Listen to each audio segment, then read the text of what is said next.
व्याख्यामुद्रां करसरसिजैः पुस्तकं शङ्खचक्रे बिभ्रद्भिन्नस्फटिकरुचिरे पुण्डरीके निषण्णः अम्लानश्रीरमृतविशदैरंशविप्लावयन् मामाविर्भूयादनघमहिमा मानसे वागधीशः। नमस्ते प्राणेश प्राणतविभवायामनिमगाः नमः स्वामिन् रामप्रियतमनवन् गुरुगुण नमस्तुभ्यं भीमप्रबलतमकृष्णेष्ट भगवन् नमः श्रीमन्मध्वप्रदिश सुदृशन्नो जय जय श्रीगुरुभ्यो नमः। नारायणं सुरगुरुं जगदेकनाथं भक्तप्रियं सकललोकनमस्कृतं च त्रैगुण्यवर्जितमजं विभुमाद्यमीशं वन्दे भवग्रम् अमरासुरसिद्धवन्द्यं नारायणं नमस्कृत्य नरं चैव नरोत्तमं देवीं सरस्वतीं व्यासं ततो जयमुदीरये। ವೇದವ್ಯಾಸುರ ಮಹಾಭಾರತದ ಚಿಂತಕರಿಗೆ ವಂದನೆಗಳು. ಶಾಂತಿ ಪರ್ವದ 377ನೆಯ ಪ್ರವಚನ. ಅನೇಕ ವಿಷಯಗಳಲ್ಲಿ ಧರ್ಮರಾಜ ಭೀಷ್ಮರಲ್ಲಿ ಪ್ರಶ್ನೆ ಕೇಳಿದ್ದಾನೆ. ಅದಕ್ಕನುಗುಣವಾಗಿ ಭೀಷ್ಮರು ಅನೇಕ ಇತಿಹಾಸಗಳನ್ನು, ನಡೆದ ಘಟನೆಗಳನ್ನು ಉಲ್ಲೇಖಿಸಿ ಅದಕ್ಕೆ ಸಮಾಧಾನಗಳನ್ನು ಕೊಡುತ್ತಾ ಬಂದಿದ್ದಾರೆ. ಈ ರೀತಿಯಾಗಿ ಯುದ್ಧದ ನಂತರದಲ್ಲಿ ಚಿಂತನೆಗಳನ್ನು ಭೀಷ್ಮರಿಂದ ಒಳಗೆ ನೆಲೆಗೊಂಡ ಕೃಷ್ಣನಿಂದಲೇ ಉಪದೇಶಗಳನ್ನು ಧರ್ಮರಾಜ ಪಡೆದ ಎನ್ನುವ ಕಥೆಯನ್ನು ಪಾಂಡವರ ಬಳಿಕ ಹಸ್ತಿನಪುರದ ಗದ್ದುಗೆಯನ್ನು ಆಳಿದ ಅಭಿಮನ್ಯುವಿನ ಮಗ ಪರೀಕ್ಷಿತ ರಾಜ ಅವನನ್ನು ತಕ್ಷಕ ಕಚ್ಚಿ ಸಂಹರಿಸಲು, ಆ ಬಳಿಕ ಅದರ ವಿರೋಧವನ್ನು ನಡೆಸಲು ಅವನ ಮಗ ಜನಮೇಜಯ ಸರ್ಪಸತ್ರ ಮಾಡುವಾಗ ವ್ಯಾಸರಲ್ಲಿ ನಮ್ಮ ಹಿರಿಯರ ಜೊಂದಿರ ಚರಿತೆ ಕೇಳಬೇಕು ನಾನು ಅಂತ ಹೇಳಿದಾಗ ವ್ಯಾಸರು ಅವರಿದ್ದುಕೊಂಡೇ ತಮ್ಮ ಮಹಾಭಾರತ ರಚನೆಯನ್ನು ವೈಶಂಪಾಯನರ ಶಿಷ್ಯರ ಮೂಲಕ ಅದನ್ನು ಪ್ರಸ್ತುತಪಡಿಸಿದ್ದಾರೆ. ಹೀಗೆ ವೈಶಂಪಾಯನರು ಕತೆ ಹೇಳುತ್ತಾ ಇದ್ದಾರೆ. ಜನಮೇಜಯನಿಗೆ ಈ ಹಿಂದೆ ಪಾಂಡವರು ಹೀಗೆ ರಾಜ್ಯಭಾರ ಮಾಡುವ ಮುಂಚೆ ಸಂಶಯಿತರಾಗಿ ಶಾಂತಿ ಸಮಾಧಾನಕ್ಕಾಗಿ ಭೀಷ್ಮರಿಂದ ಉಪದೇಶ ಪಡೆದರು ಅಂತ. ಇಷ್ಟೆಲ್ಲ ಆಗಿ ಹೋದ ಘಟನೆಗಳನ್ನು ಮುಂದಕ್ಕೆ ನೈಮಿಷಾರಣ್ಯದಲ್ಲಿ ಉಗ್ರಶ್ರವಸ್ಸು ಸೂತ ಈ ಚಿಂತನೆಯನ್ನು ಹರಡಿದ್ದಾನೆ ಶೌನಕರಿಗೆಲ್ಲ. ಹೀಗೆ ಈ ಮಹಾಭಾರತದ ಲೋಕದಲ್ಲಿನ ಪ್ರಚಾರ ಆಗ್ತದೆ ಅಂತ ಹೇಳಿ ವೇದವ್ಯಾಸರು ಅದನ್ನು ನಮ್ಮ ಮುಂದೆ ಸಾದರಪಡಿಸಿದ್ದಾರೆ. ಹೀಗೆ ಧರ್ಮರಾಜ ಕೇಳಿದ ಪ್ರಶ್ನೆ ಕರ್ಮದ ವಿಷಯದಲ್ಲಿ ಈಗಾಗಲೇ ಚಿರಕಾರಿಯ ಕಥೆಯನ್ನು ಕೇಳಿಕೊಂಡ. ಹಾಗಾಗಿ ಅದರ ಇನ್ಫ್ಲುಯೆನ್ಸ್ನಿಂದಾಗಿ ಹೇಳುತ್ತಾನೆ, ಕಥಂ ರಾಜ ಪ್ರಜಾರಕ್ಷೇತ್ ನಚ ಕಿಂಚಿತ್ ಪ್ರತಾಪಯೇತ್. ಯಾರಿಗೂ ತೊಂದರೆಯಾಗದಂತೆ ರಾಜ ಹೇಗೆ ರಕ್ಷಣೆ ಮಾಡೋದು ಪ್ರಜೆಗಳನ್ನು? ಅಂದರೆ ಚಿರಕಾರಿ ಅಮ್ಮನಿಗೆ ತೊಂದರೆ ಆಗದಂತೆ, ಅಪ್ಪನ ಮಾತು ಉಳಿಸಿಕೊಳ್ಳುವಂತೆ ಬಹಳ ತಡವಾಗಿ ಅದರ ಯೋಚನೆಗಳನ್ನು ಮಾಡಿದ ಹಾಗೆ ಪ್ರಜೆಗಳನ್ನು ನಾವು ತತ್ತರಿಸಿ ಹೋಗುವಂತೆ ಕತ್ತರಿಸಿ ಬಿಡಬಾರದವರನ್ನು. ಹಾಗಾಗಿ ಅವರಿಗೆ ಏನು ಯೋಚನೆಯಲ್ಲಿ ನೋವು ಆಗದಂತೆ ಮಾಡಲಿಕ್ಕೆ ನಾವು ರಕ್ಷಣೆಯ ಕರ್ಮವನ್ನು ಹೇಗೆ ಮಾಡುವುದು ಅಂತ ಒಳ್ಳೆ ರೀತಿಯಿಂದ ಕೇಳಿದ್ದಾನೆ. ಈಗಾಗಲೇ ಹಿಂಸೆಯಿಂದ ಜರ್ಜರಿತನಾದ ಧರ್ಮರಾಜ ಪ್ರಜೆಗಳ ಮೇಲೆ ಅನುಕಂಪೆಯಿಂದ ಕೇಳುತ್ತಾನೆ. ಭೀಷ್ಮರು ಅದಕ್ಕೆ ನಾನು ನಿನಗೆ ಒಂದು ಇತಿಹಾಸವನ್ನು, ಸಂವಾದವನ್ನು ಹೇಳುತ್ತೇನೆ ಅಂತ ಹೇಳ್ತಾನೆ. ಜಿಮತ್ಸೇನ ರಾಜನ ಮತ್ತು ಅವನ ಮಗನ ಸತ್ಯವಂತನ ನಡುವೆ ಆಗಿರತಕ್ಕ ಸಂಭಾಷಣೆ, ಯೋಚನೆ, ಚಿಂತನೆಗಳು. ಒಂದು ಸರ್ತಿ ಅಪ್ಪ ಮಗನ ಹತ್ರ ಹೇಳ್ತಾನೆ, ಇವರಿಗೆಲ್ಲ ಮರಣದಂಡನೆ ಕೊಡು ಅಂತ. ಕಳ್ಳರು, ಅನ್ಯಾಯಗಾರರು. ಆಗವ ಮಗ ಒಂದು ಮಾತು ಹೇಳಿಬಿಟ್ಟ ಅಪ್ಪನಿಗೆ, ಅವ್ಯಾಹೃತಂ ವ್ಯಾಜಹಾರ ಸತ್ಯವಾನಿತಿ ನ ಶ್ರುತಂ. ಭೀಷ್ಮರು ಹೇಳುತ್ತಾರೆ, ನಮಗೊಂದು ಸುದ್ದಿ ಬಂದಿದೆ, ಹೇಳಬಾರದ್ದನ್ನು ಹೇಳಿದ್ದಂತಲ್ಲ ಮಗ. ಅಂದರೆ ಆ ಹೊತ್ತಿಗದು ಬೇಡದಿತ್ತು ಅಂತಾಗಿ. ಅವೇನು ಸರಿ ಹೇಳಲಿಲ್ಲಂತೆ, ಮಗ ಏನೋ ಮಾತಾಡಿದ್ದಂತೆ ಅಂತ. ಏನು ಮಾತಾಡಿದ ಮಗ? ಯಾವಾಗ ಅಂದರೆ ವಧಾಯ ನಿಯಮಾನೇಶು ಪಿತುರೇವ ಅನುಶಾಸನಾತ್, ಅಪ್ಪನೇ ಹೇಳಿದ್ದು ಅವರಿಗೆ ಶಿಕ್ಷೆ ಕೊಡು ಅಂತ, ಸಾಯಿಸಿ ಬಿಡವರನ್ನು ಅಂತ. ಆಗೇನು ಮಗ ಮಾತಾಡಿದ್ನಂತೆ, ಅದು ಸರಿಯಾಗಿರಲಿಲ್ಲಂತೆ. ಎಂತ ಮಗ ಮಾತಾಡಿದ? ಅವನ ಗೆರೆ ನಿಂತು ಅವ ಹೇಳುತ್ತಾನೆ, ಅಧರ್ಮತಾಂ ಯಾತಿ ಧರ್ಮ ಯಾತ್ಯ ಧರ್ಮಶ್ಚ ಧರ್ಮತಾಂ. ಅವ ಹೇಳೋದು ಕೆಲವೊಮ್ಮೆ ಹಾಳು ಒಳ್ಳೆದು ಅಂತ ಆಗ್ತದೆ, ಕೆಲವು ಒಳ್ಳೆದು ಹಾಳಾಗ್ತದೆ ಹೇಳಿಬಿಟ್ಟವ. ಅಧರ್ಮವೂ ಧರ್ಮ ಅನಿಸ್ತದೆ, ಧರ್ಮವೂ ಅಧರ್ಮವಾಗ್ತದೆ. ಅದೆಲ್ಲ ನಾವು ಹಿಂದೆ ಕೇಳಿದ್ದೇವೆ, ಭೀಷ್ಮರಿಂದ ಹೇಳಿದ್ರದನ್ನು. ಅದೇ ಲೆಕ್ಕಾಚಾರದಲ್ಲಿ ಗೆರೆ ಹೇಳ್ತಾರೆ, ಧರ್ಮೋಭವತ್ಯ ಧರ್ಮೋಪಿ ಅಂತ ಹೇಳಿಕೊಂಡು ಭಗವಂತನ ವಿಷಯದಲ್ಲಿ. ಈಗ ಕೌರವರು ಸಾಯುವ ಮುಂಚೆ ಪಾಂಡವರು ಕಾಡಿನಲ್ಲಿದ್ದಾಗ ಪುಂಡರೀಕ ಯಾಗ ಮಾಡಿದ್ದಾರೆ. ಪುಂಡರೀಕ ಯಾಗ ಅಂದರೆ ಅದು ಪುಂಡರೀಕಾಕ್ಷನ ಯಾಗವೇ.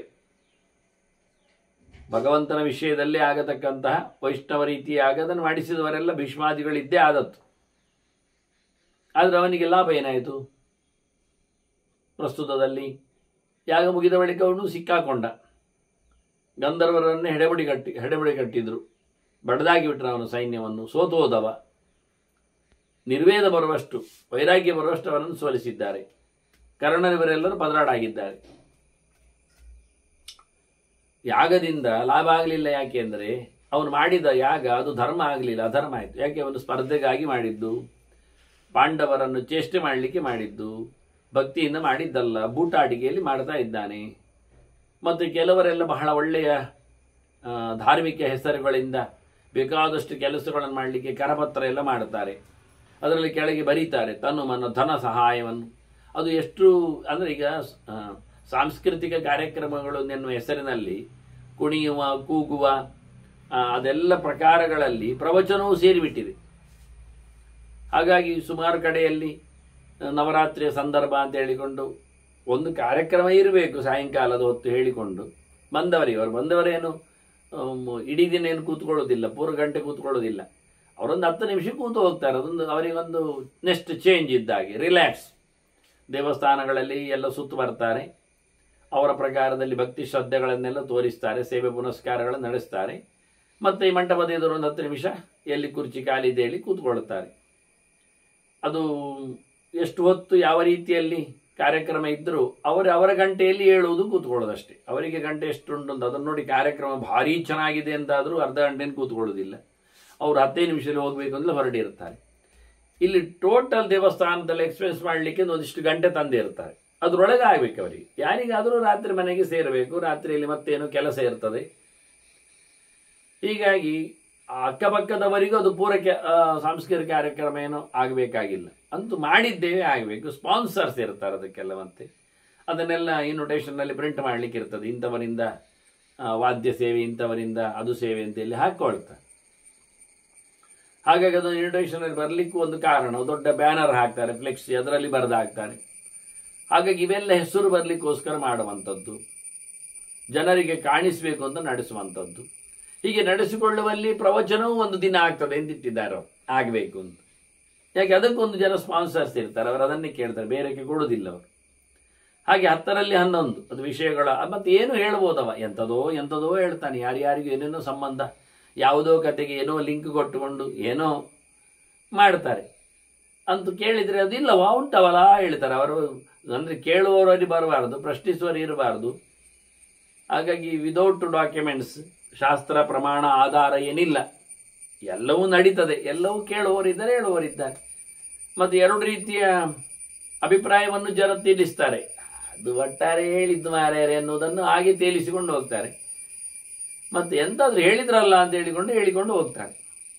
ಪ್ರತಿಯೊಂದಕ್ಕೂ ಕೆಳಗೆ ಬರೆದಿರ್ತದೆ ತನುಮನ ಧನ ಸಹಾಯವನ್ನು ನಿರೀಕ್ಷಿಸಿದ್ದೇವೆ ಅಂತ. ಅಂದರೆ ಒಟ್ಟು ಅವ್ರು ಮಾಡ್ತಾರೆ ಅಂತ ದುಡ್ಡು ಕೊಡಬೇಕು ಅಂತ ಅವ್ರು ಮಾಡ್ತಾರೆ. ಏನೋ ಒಂದು ಅತ್ಯಂತ ಕಾಟಾಚಾರ ಹೇಳುವುದಕ್ಕಿಂತ ನೀಚಾಚಾರ ಹೇಳುವಷ್ಟರ ಮಟ್ಟಿಗೆ ಎಲ್ಲವೂ ಸಂಬಂಧ ಇಲ್ಲ. ಒಂದು ಕಡೆಯಲ್ಲಿ ನಾನು ಒಂದೊಂದು ಸತಿ ಹೇಳಿದ್ದೇನೆ ಅದನ್ನು. ನಾನೆಲ್ಲಿ ಹೋಗಿದ್ದೆ, ಶಿವ ದೇವಸ್ಥಾನದ ಬ್ರಹ್ಮಕಲಶದ ಹೊಸ ಪ್ರತಿಷ್ಠೆಯ ಬ್ರಹ್ಮಕಲಶದ ಒಂದು ವೈಭವದ ಹೊತ್ತು, ಹೊರಗೆ ದೊಡ್ಡ ವೇದಿಕೆ, ಅದರಲ್ಲಿ ಕುಣಿತಾ ಇದ್ದಾರೆ, ಹಾಡ್ತಾ ಇದ್ದಾರೆ, ಲಾಯ್ತಾ ಇದ್ದಾರೆ. ಎಂತ ಹೇಳಿದ್ರೆ, ಕಾಣದಂತೆ ಮಾಯವಾದನು ನಮ್ಮ ಶಿವ. ಅದನ್ನು ಹೇಳಿಕೊಂಡು ಅದಕ್ಕೆ ಅನುಗುಣವಾಗಿ ಹುಡುಗರು ಎಲ್ಲ ಸೇರಿಕೊಂಡು ಕಾಲೇಜು ಟೀಮ್ ಇದ್ದಾಗೆ ಅದೊಂದು ಯಾವುದೋ ಒಂದು ಮ್ಯೂಸಿಕ್, ಪಾಶ್ಚಾತ್ಯವಾದಂತಹ ಇನ್ಸ್ಟ್ರೂಮೆಂಟ್ಸ್ಗಳಿಂದ ಬಡ್ಕೊಂಡು ಕುಣಿತಾ ಇದ್ದಾನೆ. ಇದು ನಮ್ಮ ಒಳಗಿನ ಶಿವ ದೇವಾಲಯಕ್ಕೆ ಸಂಬಂಧಪಟ್ಟಂಥ ಗೆರೆಗಳು. ಇಂಥದ್ದೆಲ್ಲ ಬೇಕಾದಷ್ಟು ಕಾಂಟ್ರಾ ಆಗ್ತಾ ಇರ್ತದೆ. ಅದು ಹೇಳಿದರೆ ಅದು ಶಾಲೆಯವರಲ್ಲ ಮಾರೆ, ಅದು ವಯಸ್ಸು, ಇದಕ್ಕೆ ಸಂಬಂಧವೇ ಇಲ್ಲ ಹೇಳ್ತಾರೆ ಅವ್ರು. ಕೇಳಲಿಕ್ಕೆ ಹೋದರೆ ಕಂಪ್ಲೇಂಟೇ ತಗೊಳ್ಳೋದಿಲ್ಲ, ಮತ್ತೆ ಅಲ್ವಾ, ವಿಷಯವೇ ಹೋಗುವುದಿಲ್ಲ ಒಳಗೆ. ಈ ರೀತಿಯಾಗಿ ಎಲ್ಲ ಇರುವಂಥದ್ದು. ಒಂದು ಕೇಳಿದ್ರೆ ಇನ್ನೊಂದು ಪ್ರಶ್ನೆ ಕೇಳ್ತಾರೆ. ಅಲ್ಲ, ಈಗೆಲ್ಲ ಹೋಟೆಲ್ ಸಂಸ್ಕೃತಿಯೇ ಅಂಗಳದಲ್ಲೇ ಟೇಬಲ್ ಹಾಕಿ ಊಟ ಮಾಡ್ತಾರೆ, ಅದನ್ನು ಹೇಳ್ತಾರೆ. ಅದಕ್ಕೆ ಸಂಬಂಧ ಇಲ್ಲ ಹೇಳುವುದು. ಕೊನೆಗೆ ಮತ್ತು ಜೋರು ಮಾಡಿದರೆ ಇನ್ನೂ ವಿಷಯ ಹೇಳ್ತಾರೆ. ಅದೆಲ್ಲ ಬರುವುದೆಲ್ಲ ಇದು ಮೊಸರಿದ್ದು ತೊಟ್ಟೆಯಲ್ಲೇ ಬರುವುದು, ಎಲ್ಲ ಯಾರು ಮಾಡೋದಿಲ್ಲ. ಮತ್ತು ಕ್ಯಾಟ್ರಿಂಗೇ ಎಲ್ಲ ತಂದು ಹಾಕೋದು, ಎಲ್ಲಿ ಮಾಡಲಿಕ್ಕೆ ಬರ್ತದೆ. ಮತ್ತು ಗಾಡಿಯಲ್ಲೇ ನೀರು ಬರೋದು, ಪೈಪು ಸೀದಾ ಅಲ್ಲಿಂದ ಡೈರೆಕ್ಟ್ ಆಗಿ ಲಾರಿಯಲ್ಲಿ ಅವನು ಚಾಲಕ ಅಲ್ಲೇ ಇರ್ತಾನೆ, ಅದರೊಳಗೆ ಇರ್ತಾನೆ, ಅವನು ಯಾವನ ಬೇರೆ ಅಲ್ಲ. ಹಾಗಾಗಿ ಅದರಿಂದಲೇ ನೀರು ಅವನೇ ಬಿಡೋದು, ತೆಗೆಯುವುದು, ಅನ್ನದ ಪಾತ್ರೆಗೆ ಕೋಳಿಗೆಗೆ ಎಲ್ಲ. ಮತ್ತು 10,000 ಜನರ ಊಟದ ವ್ಯವಸ್ಥೆ ಹೇಗೆ ಮಾಡೋದು, ನಮ್ಮ ಹತ್ರ ಜೋರು ಮಾಡ್ತಾರೆ. ಅದರಿಂದ ಯಾವುದನ್ನು ಅವರು ಕೇಳುವುದಿಲ್ಲ. ಎಲ್ಲವೂ ಯಾವುದೂ ಶುದ್ಧ ಇಲ್ಲ ಎನ್ನುವುದನ್ನೇ, ಸರಿ ಇಲ್ಲ ಹೇಳುವುದನ್ನೇ, ಪೂರ ತಪ್ಪಿದೆ ಎನ್ನುವುದನ್ನು ಅವರು ಒಪ್ಪಿಕೊಂಡು ಅದನ್ನೇ ಪ್ರೆಸೆಂಟ್ ಮಾಡ್ತಾ ಇರ್ತಾರೆ. ಹೀಗಾಗಿ ಯಾವುದು ಧರ್ಮ? ದೇವಸ್ಥಾನಗಳಲ್ಲಿ ನಡೆದದ್ದು ಧರ್ಮವ? ಅಲ್ಲ. ಯಾವುದು ಅಧರ್ಮ? ಅಲ್ಲ. ಧರ್ಮಾಧರ್ಮಗಳ ಬಗ್ಗೆ ಹೀಗೆ ಲೇವಲ್ ಹಾಕಿ ಆಗ್ಲಿಕ್ಕೆ ಬರುವುದಿಲ್ಲ. ಆದ್ರಿಂದ ಸತ್ಯವಂತ ಹೇಳ್ತಾನೆ, ಇವರನ್ನು ಸಾಯಿಸುವುದು ಎನ್ನುವುದು ನನಗೆ ಧರ್ಮ ಅಂತ ಕಾಣುವುದಿಲ್ಲ ಅಂತ ಹೇಳಿಬಿಟ್ಟು. ವಧೋ ನಾಮ ಭವೇತ್ ಧರ್ಮ ನೈತದ್ ಭವಿತುಮರ್ಹತಿ. ಕೊಲೆ ಎನ್ನುವುದೊಂದುಂಟಲ್ಲ, ಅದು ಧರ್ಮ ಅಂತ ಹೇಳ್ತೀರಲ್ಲ, ಅಲ್ಲ, ಅದು ಧರ್ಮ. ಇವರ ಶಿಕ್ಷೆ ಸಾವಿನ ನೋವಿನಲ್ಲಿ ಧರ್ಮ ಆಗುವುದಿಲ್ಲ ಅಂತ ಹೇಳಿಬಿಟ್ಟು. ಅದಕ್ಕೋಸ್ಕರ ಹೇಳಿದ್ದು ಈಗ ಆಗ್ತದೆ ಅಂತ. ಆಗ ಅಪ್ಪ ಕೇಳ್ತಾನೆ, ಹಾಗಾದ್ರೆ ಆಯ್ತು ಮಾರಾಯ, ಅಥ ಚೇತ್ ಅವಧೋ ಧರ್ಮ, ಕೊಲ್ಲದೆ ಇರುವುದೇ ಒಂದೊಮ್ಮೆ ಧರ್ಮ ಅಂತ ಆದರೆ ಹಾಗಾದ್ರೆ ಧರ್ಮಕ್ಕೋ ಜಾದುಚಿತ್ ಭವೇತ್, ಧರ್ಮ ಯಾವುದಾಗ್ತದಾಗ? ಹಿಂಸೆ ಕೊಡದಿರುವುದು, ದಂಡನೆ ಮಾಡದಿರುವುದು, ಕೊಲೆ ನಡೆಸದೇ ಇರುವುದು. ಹಾಗಿದ್ರೆ ದಂಡನೆ, ಹಾಗಾದ್ರೆ ಧರ್ಮ ಯಾವುದು? ಹಾಗೆ ಮಾಡಿ ಧರ್ಮ ಆದರೆ ಮತ್ತೆ ಧರ್ಮ ಯಾವುದು? ದಸ್ಯವಶ್ಚೇನ ನೇರನ್ ಸತ್ಯವನ್ ಸಂಕರೋ ಭವೇತ್. ನಾಳೆ ನಾವು ಕಳ್ಳರನ್ನೆಲ್ಲ ಬಗ್ಗು ಬಡಿಯದೇ ಇದ್ರೆ ನಾಳೆ ಲೋಕದಲ್ಲಿ ಎಂತ ಆಗ್ತದೆ? ಧರ್ಮ ಅಲ್ಲ, ಧರ್ಮ ಯಾವುದು ಅಧರ್ಮ ಯಾವುದು ಗೊತ್ತೇ ಆಗುವುದಿಲ್ಲ, ಸಾಂಕರ್ಯ.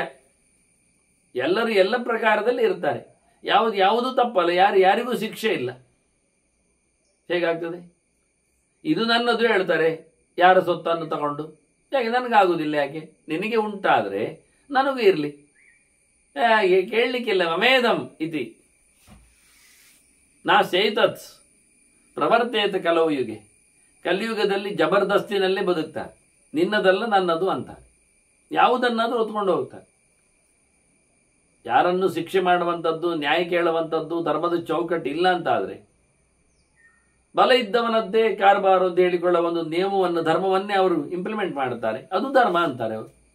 ಪ್ರಾಣಿ ಧರ್ಮ ಹಾಗೆ ಅಲ್ಲ. ಪ್ರಾಣಿಯಲ್ಲಿ ಒಂದು ಮಾಂಸ ಹೊತ್ಕೊಂಡು ಹೋದರೆ ಹಕ್ಕಿ, ಅದರ ಬೆನ್ನ ಇನ್ನೊಂದು ಹಕ್ಕಿ ಓಡ್ತದೆ, ಅದಕ್ಕೆ ಹೊಡೆದು ಹೇಳ್ಕೊಂಡು ತಿಂತದೆ. ಅದರ ಚರ್ಯೆ. ಪ್ರಾಣಿಗಳಲ್ಲಿ ಅದೇ ಚರ್ಯೆ. ಮನುಷ್ಯನು ಅದೇ ಚರ್ಯೆಯಲ್ಲಿ ಬದುಕ್ತಾನೆ. ಯಾರು ಕೇಳುವವರು ಹೇಳುವವರಿಲ್ಲ ಅಂತಾದರೆ ಲೋಕ ಪೂರ್ತಿ ಕಳ್ಳರದ್ದೇ ಕೆಲಸ ಆಗ್ತದೆ. ಲೋಕಯಾತ್ರ ನಚೈವತ್ ಸ್ಯಾತ್ ಅಥ ಚೇದ್ ವ್ಯರ್ಥ ಸಂಶನ. ಹಾಗಾಗಿ ಲೋಕ, ಪ್ರಜೆಗಳ ಕ್ಷೇಮ, ಬದುಕು, ನಾವು ಒಂದೊಮ್ಮೆ ದಂಡನೆಯನ್ನು ಕೊಡುವುದಿಲ್ಲ ಅಂತಾದರೆ ಸಾಧ್ಯವೇ ಇಲ್ಲ ಆಗ್ತದೆ. ಅಲ್ಲ, ನೀನೆಂತ ಹೇಳು, ಇದಕ್ಕೆಂತ ಉತ್ತರ ಕೊಡ್ತಿ ಹೇಳಿ. ಮಗನಲ್ಲಿಯೇ ಅಪ್ಪ ದ್ಯುಮತ್ಸ್ಯನ ಕೇಳ್ತಾನೆ. ಅದಕ್ಕೆ ಅವನು ಉತ್ತರ ಹೇಳ್ತಾನೆ, ಅಲ್ಲಬ, ಶಿಕ್ಷೆ ಕೊಡುವುದು ಯಾವಾಗ? ಅನ್ಯಾಯ ಮಾಡಿದಾಗ. ಅನ್ಯಾಯ ಮಾಡದಂತೆ ನಾವು ವ್ಯವಸ್ಥೆಯನ್ನು ಮಾಡಬೇಕು. ಹೇಗೆ ಮಾರಾಯ ಅದನ್ನು ಮಾಡುವುದು? ಎಲ್ಲರನ್ನು ಸಹ ನಾವು ಒಂದು ಕೆಲಸಕ್ಕೆ ತರುವ. ಎಂತ? ಹೇಳುವವರ ಕೈಯಲ್ಲಿ ಅವರು ಕೂತ್ಕೊಳ್ಬೇಕು. ಆಗ ಅವರು ತಪ್ಪು ಕೇಳುವುದಿಲ್ಲ. ಹೇಳುವವರು ಯಾರು? ಅದು ತಿಳಿದವರು, ವೇದವನ್ನು ಬಲ್ಲವರು, ಅದರಲ್ಲಿ ಹುಟ್ಟಿ ನಿಂತವರು. ಹಾಗಾಗಿ ಮೊದಲಿಂದಲೂ ಟೆಸ್ಟ್, ಗ್ರಂಥ, ಚಿಂತನೆ, ಅದನ್ನು ಯಾರು ಮಾಡ್ತಾ ಇರ್ತಾರೆ, ಅವರ ಕೈಯಲ್ಲಿ ನಾವು ಇವರನ್ನು ಪಳಗಿಸ್ಲಿಕ್ಕೆ ಬಿಡಲಿಕ್ಕೆ ಬಿಡುವುದು. ನಾವಾಗಿ ಅವರ ಧರ್ಮದ ಚಿಂತನೆ ಮತ್ತು ನಾವು ಕರೆಸಿಯೇ ಮಾಡಲಿಕ್ಕೆ ಅವರನ್ನು ಧಾರ್ಮಿಕರನ್ನು. ಆದ್ದರಿಂದ ನಾವಾಗಿ ಅವರನ್ನು ಯಾವುದನ್ನು ಸಹ ನೋಡಿಕೊಳ್ಳದೆ, ತಿಳಿಸಿ ಬಿಡದೆ, ಅದನ್ನು ಒಳ್ಳೆ ತಿಳಿದವರ ಕೈಯಲ್ಲಿ ನಾವು ಎಲ್ಲರನ್ನು ಸಹ ಆಯಾ ಊರಿನಲ್ಲಿ ಯಾರು ತಿಳ್ಕೊಂಡಿದ್ದಾರೆ ಅವರ ಅಂಡರ್ ಉಳಿದವರೆಲ್ಲ ಅಂತ ಮಾಡಿಬಿಟ್ಟು ಆಗೇನಾಗ್ತದೆ, ತಪ್ಪೇ ಆಗುವುದಿಲ್ಲ. ಹೀಗೆ ಕ್ರಮ. ಸರ್ವೇವ ತ್ರಯೋ ವರ್ಣಾ ಕಾರ್ಯ ಬ್ರಾಹ್ಮಣ ಬಂಧನ. ಎಲ್ಲರನ್ನೂ ತಿಳಿದವರ ತೆಕ್ಕೆಯಲ್ಲಿ ಬಿಡಬೇಕು. ಅವನು ಜೋರು ಮಾಡಿ ಶಾಸ್ತ್ರವನ್ನು ಓದಿದವ ಉಳಿದವರನ್ನೆಲ್ಲ ಗದರಿಸಲಿಕ್ಕೆ, ಹೇಳಿಸ್ಲಿಕ್ಕೆ, ತಿಳಿಸ್ಲಿಕ್ಕೆ, ತಿದ್ದಿರ್ಲಿಕ್ಕೆ ಅಷ್ಟೆ. ಈ ರೀತಿಯಾಗಿ ಲೋಕದಲ್ಲಿ ಧರ್ಮವನ್ನು ಬದುಕಿಸಲಿಕ್ಕೆ ಆಗ್ತದೆ. ಧರ್ಮ ಭಾಷಣಿ ಬದ್ಧಾನ ನಾಲ್ಕೋಪಿ ಅವಚರಿಷ್ಯತೆ. ಹೀಗೆ ಧರ್ಮದ ಚೌಕಟ್ಟಿನಲ್ಲಿ ಅವರನ್ನು ನಾವು ತಂದು ಬಿಟ್ರೆ, ಧಾರ್ಮಿಕ ಮುಖಂಡರಾಗಿ ಅವರ ಜ್ಞಾನಿಗಳನ್ನು ನಿಲ್ಲಿಸಿಬಿಟ್ರೆ ಒಂದು ಸಹ ತಪ್ಪಾಗುವುದಿಲ್ಲ ಅಂತ ಅಪ್ಪ ಯೋಚನೆ ಮಾಡ್ತಾನೆ. ಈಗ ಅವರು ತಪ್ಪು ಮಾಡಿದ್ರೆ ಹೇಳುವುದು ಹೇಳಿತ್ತು, ಈ ಕೇರಿಯಲ್ಲಿ ನಿಂತವರು ಇಂಥವ್ರು ಹೇಳಿದಾಗೆ ಕೇಳಬೇಕು. ಸರಿ, ಅವನಿಗೆ ಹೇಳಿ ಆಯ್ತು, ನಿನಗೆ ಊರಿನವರನ್ನೆಲ್ಲ ಕೇಳಿಸುವ ಜವಾಬ್ದಾರಿ ಕೊಟ್ಟಿದ್ದೇವೆ, ಅವರೆಲ್ಲ ತಪ್ಪು ಮಾಡದಂತೆ ನೀವೇ ಅವರಿಗೆ ಬುದ್ಧಿವಾದ ಹೇಳಲಿಕ್ಕೆ. ರಾಜಿಗೆ ಹೇಳ್ತಾನೆ, ಅವ್ರು ಕೇಳಬೇಕು ಅಂತೇನು? ಯಾರೊಬ್ಬರೂ ತಪ್ಪು ಮಾಡಬಾರ್ದು. ಹೇಗೆ ಸಣ್ಣ ತಪ್ಪನ್ನು ದೂರದಲ್ಲಿ ಕೂತವ ನಡೆಸಿಬಿಟ್ರೆ ಹೇಗೆ ಹೇಳೋದು ನಾವು? ಗಮನಿಸುವುದು ಹೇಗೆ? ಎಂತ ಮಾಡುವ ಅದಕ್ಕೆ ಹೇಳ್ತಾರೆ, ತಪ್ಪಾದ್ರೆ ಒಂದು ಕೆಲಸ ಉಂಟು ಎಂತ ಗೊತ್ತುಂಟು, ಅವ ಒಂದು ಹೇಳಬೇಕು ನಮಗೆ. ಯಾರ ಅಂಡರ್ ನೀವು ಬಿಟ್ಟಿದ್ದೀರಾ ಆ ಸಮಾಜವನ್ನು, ಇಲ್ಲಿಯ ಸಮಾಜ ಪೂರ, ಅಲ್ಲಿಯ ವ್ಯಾಪಾರಿಗಳಾಗಲಿ, ರೈತ ಜನರಾಗಲಿ, ಪರಿಚಾರಕರಾಗಲಿ, ನೋಡಿಕೊಳ್ಳುವವರಾಗಲಿ, ಊರನ್ನು ಸಣ್ಣ ಪುಟ್ಟದಲ್ಲಿ ತುಂಡರಸರಾಗಿ ಎಲ್ಲ ಪಂಚಾಯಿತಿ ಸದಸ್ಯರೆಲ್ಲ ಇದ್ದಾಗಿ, ಮೆಂಬರ್ಸ್ಗಳಿದ್ದಾಗಿ, ಅವರೆಲ್ಲ ಇವನ ಕೈಯಲ್ಲಿ, ತಿಳಿದವರ ಕೈಯಲ್ಲಿ ಅವರು ಅದನ್ನು ಹೇಳಿ ಸರಿ ಮಾಡಿ ಅದನ್ನು ನಿಲ್ಲಿಸಿ ಎಲ್ಲಿಯೂ ಸಹ ಯಾವುದೇ ರೀತಿಯಾದ ತೊಂದರೆ ಆಗದಂತೆ ಇರುವವರು. ಅದು ಹೌದು. ಆದರೆ ಅವರು ಕೇಳದೇ ಇದ್ದಾಗ ಎಂತ ಮಾಡೋದು? ಅವ್ರು ಹೇಳುವುದನ್ನು ಕೇಳಲೇಬೇಕು ಅಂತ ಹೇಳಿ ಆಯ್ತು, ಅವರಿಗೆ ಕೇಳಿಸ್ಬೇಕು ಅಂತ ಆಯ್ತು. ಕೇಳುವುದಿಲ್ಲ ಅಂತ ಹಠ ಮಾಡುವವರು ಇರುವುದಿಲ್ಲ ಉಂಟು. ಆಗ ಏನ್ ಮಾಡಿ, ಯೋ ಯಸ್ ತೇಷಾಂ ಅಪಚರೇತ್ ತಮಾಚಕ್ಷೀಷ ವೈದ್ಯುಜ. ಅಂತವನು ಕೇಳದೇ ಇದ್ದವನನ್ನು ನೋಡಿಕೊಂಡವ, ತಿಳಿದು ಬಿಟ್ಟವ, ಅವನು ಹೋಗಿ ಹೇಳಬೇಕು, ಇವ ನಾನು ಹೇಳಿದಾಗೆ ಕೇಳ್ತಾ ಇಲ್ಲ. ಸ್ಪಷ್ಟವಾದ ವಾಕ್ಯ ಮಮೇದ. ಅವನು ಬಹಳ ಚಂದವಾಗಿ ಅಲ್ಲಿ ಹೋಗಿ ತಿಳಿಸಿಕೊಳ್ಳಲಿಕ್ಕೆ, ಅಯಮ್ಮೇ ನ ಶೃಣೋತಿ, ಇವನು ನನ್ನದು ಕೇಳುವವನಿಲ್ಲ ಹೇಳಿ ಅವನ ಮೇಲೆ ಸ್ಪಷ್ಟವಾಗಿ ವ್ಯಕ್ತಿತ್ವವನ್ನು ತಿಳಿಸಿಕೊಡ್ಲಿಕ್ಕೆ. ಆಗೇನ್ ಮಾಡ್ಲಿಕ್ಕೆ, ತಸ್ಮಿನ್ ರಾಜ ಪ್ರಧಾನೆ, ಅವನಿಗೆ ರಾಜನೇ ಮತ್ತೆ ಶಿಕ್ಷೆ ಕೊಡ್ಲಿಕ್ಕೆ. ಹಾಗಾದ್ರೆ ನಾವು ಪರಿಸರದಲ್ಲಿ ತಪ್ಪು ಮಾಡದಂತೆ ವ್ಯವಸ್ಥೆಯನ್ನು ಮಾಡಿಕೊಂಡಿದ್ದೇವೆ, ಹಾಗೆ ಬದುಕಿದ್ದಾರೆ. ಆದರೂ ಅವನದನ್ನು ಉಲ್ಲಂಘನೆ ಮಾಡ್ತಾನೆ ಅಂತಾದರೆ, ಹೀಗೊಬ್ಬ ಉಲ್ಲಂಘನೆ ಮಾಡ್ತಾನೆ. ಅಲ್ಲಿ ಅವನೇ ತಿಳಿದವನೇ ಅವನಿಗೇನು ಹೊಡಿಲಿಕ್ಕೆ, ಬಡಿಲಿಕ್ಕೆ, ದಂಡನೆ ಕೊಡ್ಲಿಕ್ಕೆ ಹೋಗುದಿಲ್ಲ. ಶಿಕ್ಷೆ ಕೊಡುವಂಥದ್ದೆಲ್ಲ ರಾಜರ ಕೈಯಲ್ಲಿರು. ಅದನ್ನ ಅಂದವನಿಗೆ ರಾಜ ಆ ಹೊತ್ತಿನಲ್ಲಿ ಅವನಿಗೆ ಬೇಕಾಗಿರತಕ್ಕಂಥ ಶಿಕ್ಷೆಯನ್ನು ಕೊಡಲಿಕ್ಕೆ ಉಂಟು. ವಾಸ್ತವವಾಗಿ ವಿಷಯ ಅಂತ ಗೊತ್ತುಂಟು. ಈಗ ಸಾಯಿಸುವುದೇ ಶಿಕ್ಷೆ ಅಲ್ಲ ಎಂತೂ ವಿಷಯ. ಸಾಯಿಸಿದರೆ ವ್ಯಕ್ತಿ ಇಲ್ಲ ಆಗ್ತಾನೆ. ತತ್ವಾಭಾವೇ ನಯಶಾಸ್ತ್ರ. ಶಾಸ್ತ್ರ ಯಾರಿಗೆ? ಮತ್ತೆ ತಿದ್ದುವ ಶಾಸ್ತ್ರ ಯಾರಿಗೆ? ಒಬ್ಬ ತಿದ್ದಿಕೊಳ್ತಾನೆ ಅಂತ ಇದ್ರೆ ಅವನಿಗೆ ನೀವು ಪಾಠ ಮಾಡೋದಿಲ್ಲ ಅಂತ ಆದ್ರೆ, ನನ್ಗೆ ಗೊತ್ತಿರಲಿಲ್ಲ ಅಂತಾನವ. ಹಾಗಾದ್ರೆ ತಿಳ್ಕೊಳ್ಬೇಕು, ಹೇಳಬೇಕು, ತಿಳ್ಕೊಳ್ಳಿಕ್ಕೆ ಕಲಿಸಿಕೊಡ್ಬೇಕು ಅವನಿಗೆ. ನೀವೀಗಲೇ ತಲೆ ತೆಗೆದು ಬಿಟ್ರೆ ಅವನಿಗೆ ಅದನ್ನ ಶಾಸ್ತ್ರಗಳು ಇರುವುದು ವ್ಯಕ್ತಿಯನ್ನೇ ನಾಶ ಮಾಡಲಿಕ್ಕಲ್ಲ, ಅವನಲ್ಲಿರತಕ್ಕಂತಹ ತಪ್ಪು ಗ್ರಹಿಕೆಯನ್ನಷ್ಟೇ. ನಮ್ದು ಕೆಲವು ಮದ್ದುಗಳುಂಟು, ಭಾರಿ ಜೋರುಂಟು. ಎಷ್ಟು ಸ್ಟ್ರಾಂಗ್ ಅಂತ ಕೇಳಿದ್ರೆ, ರೋಗಿ ಬಂದ ತಕ್ಷಣ ಅವನಿಗೆ ನಾವು 3 ಮದ್ದು ಕೊಡ್ತೇವೆ ಗುಳಿಗೆ. ಅವರ ಹತ್ರ ಹೇಳಿಬಿಡ್ತೇವೆ, ಇದು ಭಯಂಕರ ಸ್ಟ್ರಾಂಗ್ ಮಾರ ಅಂತ, ಇದು ತಿಂದವರೇ ಇಲ್ಲ ಆಗ್ತಾರೆ. ಮತ್ತೆ ರೋಗ ಹೋಗ್ಲಿಕ್ಕೆ ಕೊಡ್ಬೇಕ ಮಾರೆಯಲ್ಲಿ ನೀವು ರೋಗಿ ಹೋಗಿಬಿಟ್ರೆ ಅದರೊಟ್ಟಿಗೆ, ರೋಗದೊಟ್ಟಿಗೆ ಅದು ಆಗುದಿಲ್ಲ. ರೋಗವನ್ನು ಮಾತ್ರ ತೆಗಿಲಿಕ್ಕೆ ಬರುವುದಿಲ್ಲ.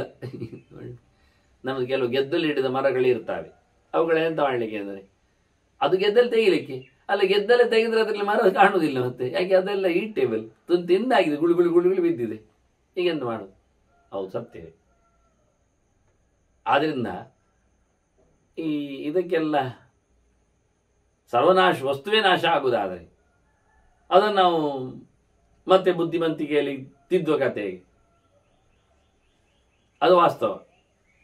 ಅದರ ಶಾಸ್ತ್ರ ನೋಡಿ ಪ್ರಾಯಶ್ಚಿತ್ತ ಹೇಳ್ತದೆ. ಇಟ್ಕೊಳ್ಳಿ, ನಿಮಗೆ ಒಂದು ತಮಾಷೆ ಹೇಳುತ್ತೆ, ಮತ್ತೆ ಬೈಬೇಡಿ ನನಗೆ. ಸುರಾಪಾನ ಮಾಡಿದರೆ ಪಂಚಗವ್ಯವನ್ನು ತಗೊಳ್ಬೇಕು ಅಂತ ಉಂಟು. ಎಂತ ಪಂಚಗವ್ಯ ಅಂದರೆ ಗೊತ್ತುಂಟಲ್ಲ, ಹಾಲು ಮೊಸರು ತುಪ್ಪ ಸೇರಿರ್ತದೆ. ಅದರಲ್ಲಿ ಮತ್ತೆ ಚೂರು ಗೋಮಯ ಮತ್ತು ಗೋಮೂತ್ರವು ಬರ್ತದೆ ಅಷ್ಟೇ, ಒಟ್ಟು ಸೇರುತ್ತದೆ ಕುಲಕ. ನನ್ನದೊಂದು ಮಾತಿತ್ತು, ತ್ವಗಸ್ತಿಗತಂ ಪಾಪಂ ದಯೇತಿಷ್ಠತಿ ಮಾಮಕೆ ಪ್ರಾಶನಾತ್ ಪಂಚಗವ್ಯಸ್ಯ ದಹತಿ ಅಗ್ನಿರಿವೇಂಧನಂ ಅಂತ ಮಾತು ಧರ್ಮಶಾಸ್ತ್ರ.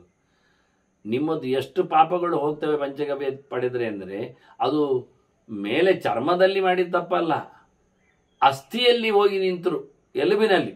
ಇದಕ್ಕೆ ನಾನು ತಿರುಗಿಸಿ ಹೇಳಿದ್ದುಂಟು, ತ್ವಗಸ್ತಿಗತಂ ಪುಣ್ಯಂ. ನಮ್ಮ ದೇಹ ದುರ್ಬಡಿ ಸಂಪಾದನೆ ಆಗಿರತಕ್ಕ ಪುಣ್ಯ ಒಂದೊಮ್ಮೆ ಇದ್ರೆ ಅದು ಅಸ್ಥಿಗತವಾಗಿ ಹೋಗಿದ್ರೆ, ಇವನ ದದೀಚಿದ್ದು ಎಲುವಿನಲ್ಲಿ ಹೋಗಿ ಕೂತ್ಕೊಳ್ಳಿಲ್ವ ಪುಣ್ಯ, ನಾರಾಯಣ ವರ್ಮ ಜಪ ಮಾಡಿ. ಹಾಗೆ ತ್ವಗಸ್ತಿಗತಂ ಪುಣ್ಯಂ ದೇಹೇ ತಿಷ್ಠತಿ ಮಾಮಕೆ ಪ್ರಾಶನಾತ್ ಮದಿರಾಲ್ಪಸ್ಯ. ಒಂಚೂರು ಕಳ್ಳು ಕುಡಿದ್ರೆ ಸಾಕು, ದಹತ್ಯಾಗಿ ನಿರೇಂದ್ರ ಆಗ ಅಸ್ಥಿವರೆಗೆ ಹೋಗಿರತಕ್ಕ ಪುಣ್ಯವು ಸುಟ್ಟೋಗಿ ಬಿಡ್ತದೆ, ಇಲ್ಲ ಆಗಿ ಬಿಡ್ತದೆ. ಇದು ನಾನು ನಿಮಗೆ ಪಂಚಗವ್ಯ ಪ್ರಾಶನ ಮಾಡಿದ್ದರ ಪಾಪ ನಿವೃತ್ತಿಯ ವ್ಯವಸ್ಥೆಯನ್ನು ತೋರಿಸಿಕೊಟ್ಟು, ಕಳ್ಳು ಕುಡಿದರ ಪರಿಣಾಮದಲ್ಲಿ ಪುಣ್ಯ ನಾಶ ಆಗುವ ಬಗ್ಗೆ ನಾನೇ ಮಾಡಿ ಕೊಟ್ಟದ್ದು. ಇದೆಲ್ಲ ಮತ್ತೆ ಎಲ್ಲಿ ಉಂಟು ಕೇಳಿಬಿಡಿ, ಇದು ನನ್ನದೇ ರಾಮನಾಥಿಗೆ ಉಪಯೋಗಕ್ಕೆ ನಿಮಗೆ. ಅಂದರೆ ಕಳ್ಳು ಕುಡಿದವರಿಗೆ ಈ ಪ್ರಮಾಣವನ್ನು ಹೇಳಿ ನೀವು ಕುಡಿಬಾರ್ದು ಚೂರು ಸಹ ಹೇಳಲಿಕ್ಕೆ ಬರ್ತದೆ. ಈಗೇನಾಯಿತು, ನಾನು ಹೇಳಲಿಕ್ಕೆ ಹೊರಟದ್ದು ಕಳ್ಳು ಕುಡಿದವನಿಗೆ ಪಂಚಗವ್ಯವನ್ನು ಕುಡಿಸಿದ ಮತ್ತು ಕುಡಿಸುವುದೇ ನೋಡಿ. ಅವ ಒಂದು ಬಾಟ್ಲಿ ಕುಡಿದಿದ್ದಾನೆ, ಇವರೊಂದು ಚಮಚ ಕುಡಿಸ್ತಾರೆ ಪಂಚಗವ್ಯ, ಕುಡಿಸಿದರೆ ಅಲ್ಲಿ ಅವನು ಶುದ್ಧ ಆಗ್ತಾನೆ. ಇದು ಶಾಸ್ತ್ರ. ನೀವು ಕಳ್ಳು ಕುಡಿದ ತಕ್ಷಣ ಮಂಡ್ಯಕ್ಕೆ ತೆಗೆದು ಬಿಟ್ರೆ ಈ ಶಾಸ್ತ್ರ ಎಲ್ಲಿ ಬಿಸಾಡುತ್ತ? ಪಂಚಗವ್ಯ ಕುಡಿದ್ರೆ ಅವನು ಒಳ್ಳೆಯವನಾಗ್ತಾನೆ ಹೇಳೋ ಅಂದರೆ ಶಾಸ್ತ್ರವನ್ನು ಬದುಕಿಸುವುದಾದರೆ ವ್ಯಕ್ತಿಯನ್ನು ನಾವು ಬದುಕಿಸ್ಬೇಕು. ಈಗ ಭಾರಿ ಎಲ್ಲರಿಗೂ ಖುಷಿ ಆಗ್ತದೆ. ಹಾಗಾದರೆ ತಿಂಗಳಿಗೊಮ್ಮೆ ಪಂಚಗವ್ಯ ಕುಡಿಯುವುದು, 21 ದಿವಸ ಕಳ್ಳು ಕುಡಿಯುವುದು. ಶಾಸ್ತ್ರವನ್ನು ಬದುಕಿಸ್ತೀರಲ್ಲ ನೋಡಿ. ಸತ್ಯವಂತ ಎಷ್ಟು ಜೋರಿದ್ದಾನೆ, ಅವ ಶಾಸ್ತ್ರ ವಸ್ತುವೇ ಹೋಗುದಾದ್ರೆ ಶಾಸ್ತ್ರದ ಕಥೆ ಏನು? ಆದ್ದರಿಂದ ಮನುಷ್ಯನಿಗೆ ಕೊಲೆ ಮಾಡಬಾರದು, ವಧ ದಂಡ ಕೊಡಬಾರದು ಹೇಳ್ತಾನೆ. ನೋಡು ಅವನು ಇದಕ್ಕೆ ಉತ್ತರ ಏನು ಕೊಡ್ತಾನೆ ಕೇಳುವ. ಅವನು ಯಾವ ಪ್ರಕಾರದಲ್ಲಿ ಇದನ್ನು ತಿದ್ದಿ ಹೇಳ್ತಾನೆ ಅಂತ. ತತ್ವಭಾವೇ ನಯಶಾಸ್ತ್ರ ತತ್ಕುರಿಯ ನಾಣ್ಯತಾ ವಧ. ಹಾಗಾಗಿ ವ್ಯಕ್ತಿಯನ್ನು ಉಳಿಸಿಕೊಳ್ಳುವಲ್ಲಿ ನೀವು ವಧೆಯನ್ನು ಕೊಡಬೇಕು ಹೊರತು ವಧೆ ಕೊಟ್ಟು ಶಾಸ್ತ್ರವನ್ನು ವಧೆ ಮಾಡುವುದಲ್ಲ. ವ್ಯಕ್ತಿಯ ವಧೆಯ ಜೊತೆಯಲ್ಲಿ ಶಾಸ್ತ್ರದ ವಧೆ ಆಗ್ತದೆ. ರೋಗವನ್ನು ತೆಗೆಯುವ ಜೊತೆಯಲ್ಲಿ ರೋಗಿ ಹೋಗಿಬಿಡ. ಅವರು ಹೇಳ್ತಾರೆ, ನಾವು ಫೈಟ್ ಮಾಡ್ತೇವೆ, ಇನ್ಸ್ಟ್ರೂಮೆಂಟ್ಸ್ ಎಲ್ಲ ತಂದಿದ್ದೇವೆ, ಒಳ್ಳೆ ಒಳ್ಳೆ ಮೆಡಿಸನ್ಸ್ಗಳು ಇವತ್ತುಂಟು, ಫಾರಿನ್ ಡಾಕ್ಟರ್ಸ್ ಎಲ್ಲ ನಿಲ್ಲಿಸಿದ್ದೇವೆ. ಮತ್ತು ಇವ್ರು ಕೇಳ್ತಾನೆ ಭರವಸೆ 50-50 ಅಂದರೆ ಎಂಥದ್ದು ಕೇಳಿದರೆ, ಅದೇ ಆಪರೇಷನ್ನು ಮಾಡೋದ್ರಲ್ಲಿ ನಾವು ಸಕ್ಸಸ್ ಆಗಬಹುದು, ಮತ್ತು ರೋಗಿ ಸಾಯಲೂಬಹುದು ಅಂತ. ಹಾಗಾದರೆ ಮಾಡಿ ಏನು ಪ್ರಯೋಜನ? ಅಲ್ಲ, ನೀವು ದುಡ್ಡು ಕಟ್ಟಿ ಈಗ ಒಂದು 25 ಲಕ್ಷ, ಮತ್ತೆ ನೋಡು 25 ಲಕ್ಷ ಕಟ್ಟಿದ ನಂತರ ರೋಗಿ ಬದುಕುವುದಿಲ್ಲ ಆದರೆ ಮತ್ತೆ ಹಿಂದೆ ಕೊಡ್ತೀರಿ. ಹಿಂದೆ ಎಲ್ಲಿ ಕೊಡ್ತೀವಿ? ನಾವೆಲ್ಲ ವೈದ್ಯರನ್ನೆಲ್ಲ ಕರೆಸಿ ಆಗಿದೆ ಅಲ್ಲ, ಅವರೆಲ್ಲ ವಿದೇಶದಿಂದೆಲ್ಲ ಬರಬೇಕಲ್ಲ, ಅವರಿಗೆಲ್ಲ ಪೇ ಮಾಡಲಿಕ್ಕೆ ಉಂಟಲ್ಲ. ಒಂದು ಸಣ್ಣ ಆಪರೇಷನ್, ಸಣ್ಣ ಅಂದರೆ ದೊಡ್ಡದು ಇರುವ, ಅದು ಥಿಯೇಟರ್ ದೊಡ್ಡದು ಇರಲಿ, ಆಪರೇಷನ್ ಮಾಡೋದಾದರೆ ಅದರಲ್ಲಿ ಹರಿದು ಹಂಚಿ ಹೋಗಲಿಕ್ಕೆ ದುಡ್ಡುಗಳಿಗೆ ಜನ ಎಷ್ಟಿದ್ದಾರೆ ಗೊತ್ತುಂಟ? ಅವನು ಒಂದು ಸಣ್ಣ ನೆತ್ತರಿನ ಒಂದು ಹತ್ತಿಯ ತುಂಡನ್ನು ತೆಗಿಲಿಕ್ಕೆ ಒಬ್ಬ ಕೆಲಸದವ ಬಂದರೆ ಅವನಿಗೆ 1 ಪೈಸೆ ಉಂಟು ಲೆಕ್ಕಾಚಾರದಲ್ಲಿ. ಅದು ಕಮ್ಮಿಯಲ್ಲಿ ಮುಗಿಯುವುದಿಲ್ಲ. ಯಾಕೆ? ಅವನಿಗೆ ಮತ್ತೆ ಅದನ್ನು ತೆಗಿಲಿಕ್ಕೆ ಅವನಿಗೆ ಒಂದು ಗ್ಲೌಸ್ ಕೊಡಲಿಕ್ಕೆ ಉಂಟು ಕೈಗೆ. ಅವನು 2 ಕೈಯಲ್ಲಿ ಒಟ್ಟು ಗೋರು ತೆಗಿತಾನೆ, ಅದಕ್ಕೆ ಬೇಕಾದ ಇನ್ಸ್ಟ್ರೂಮೆಂಟ್ಸ್ ಉಂಟು, ಮತ್ತು ಸಟ್ಟಗ ಬುಟ್ಟಿ ಎಲ್ಲ ತರಲಿಕ್ಕೆ ಉಂಟು. ಅದೆಲ್ಲ ಹೊಸತೇ ಆಗಲಿಕ್ಕೆ ಎಲ್ಲ, ಹಳತೆಲ್ಲ ಉಪಯೋಗಿಸ್ಲಿಕ್ಕಿಲ್ಲ. ಅವನು ಬರುವಾಗಲೂ ಮುಖಕ್ಕೆ ಮುಸುಂಡಿಗೆ ಎಲ್ಲ ಹಾಕೊಂಡೆಲ್ಲ ಬರ್ತಾನೆ. ಆ ಗೌನಿಗೀನಿಗೆಲ್ಲ ದುಡ್ಡುಂಟು. ಮತ್ತೆ ಹೀಗೆ ಎಲ್ಲರೂ ಸೇರಿದ್ದಾರೆ ಅವನ ಸುತ್ತ, ದೂತರ ಹಾಗೆ ಬಹುಬಗೆಯ ವೇಷಗಳಿಂದ. ನರ್ಸಮನ ವೇಷ ಒಂದು ಬೇರೆ, ಸರ್ಜರ್ನ ವೇಷ ಒಂದು ಬೇರೆ, ಥಿಯೇಟರ್ನ ವ್ಯವಸ್ಥೆಯೂ ಬೇರೆ. ಅದನ್ನು ನೋಡಿಯೇ ಕೆಲವರಿಗೆ ರೋಗ ಕೂಡ ಆಗ್ತದೆ.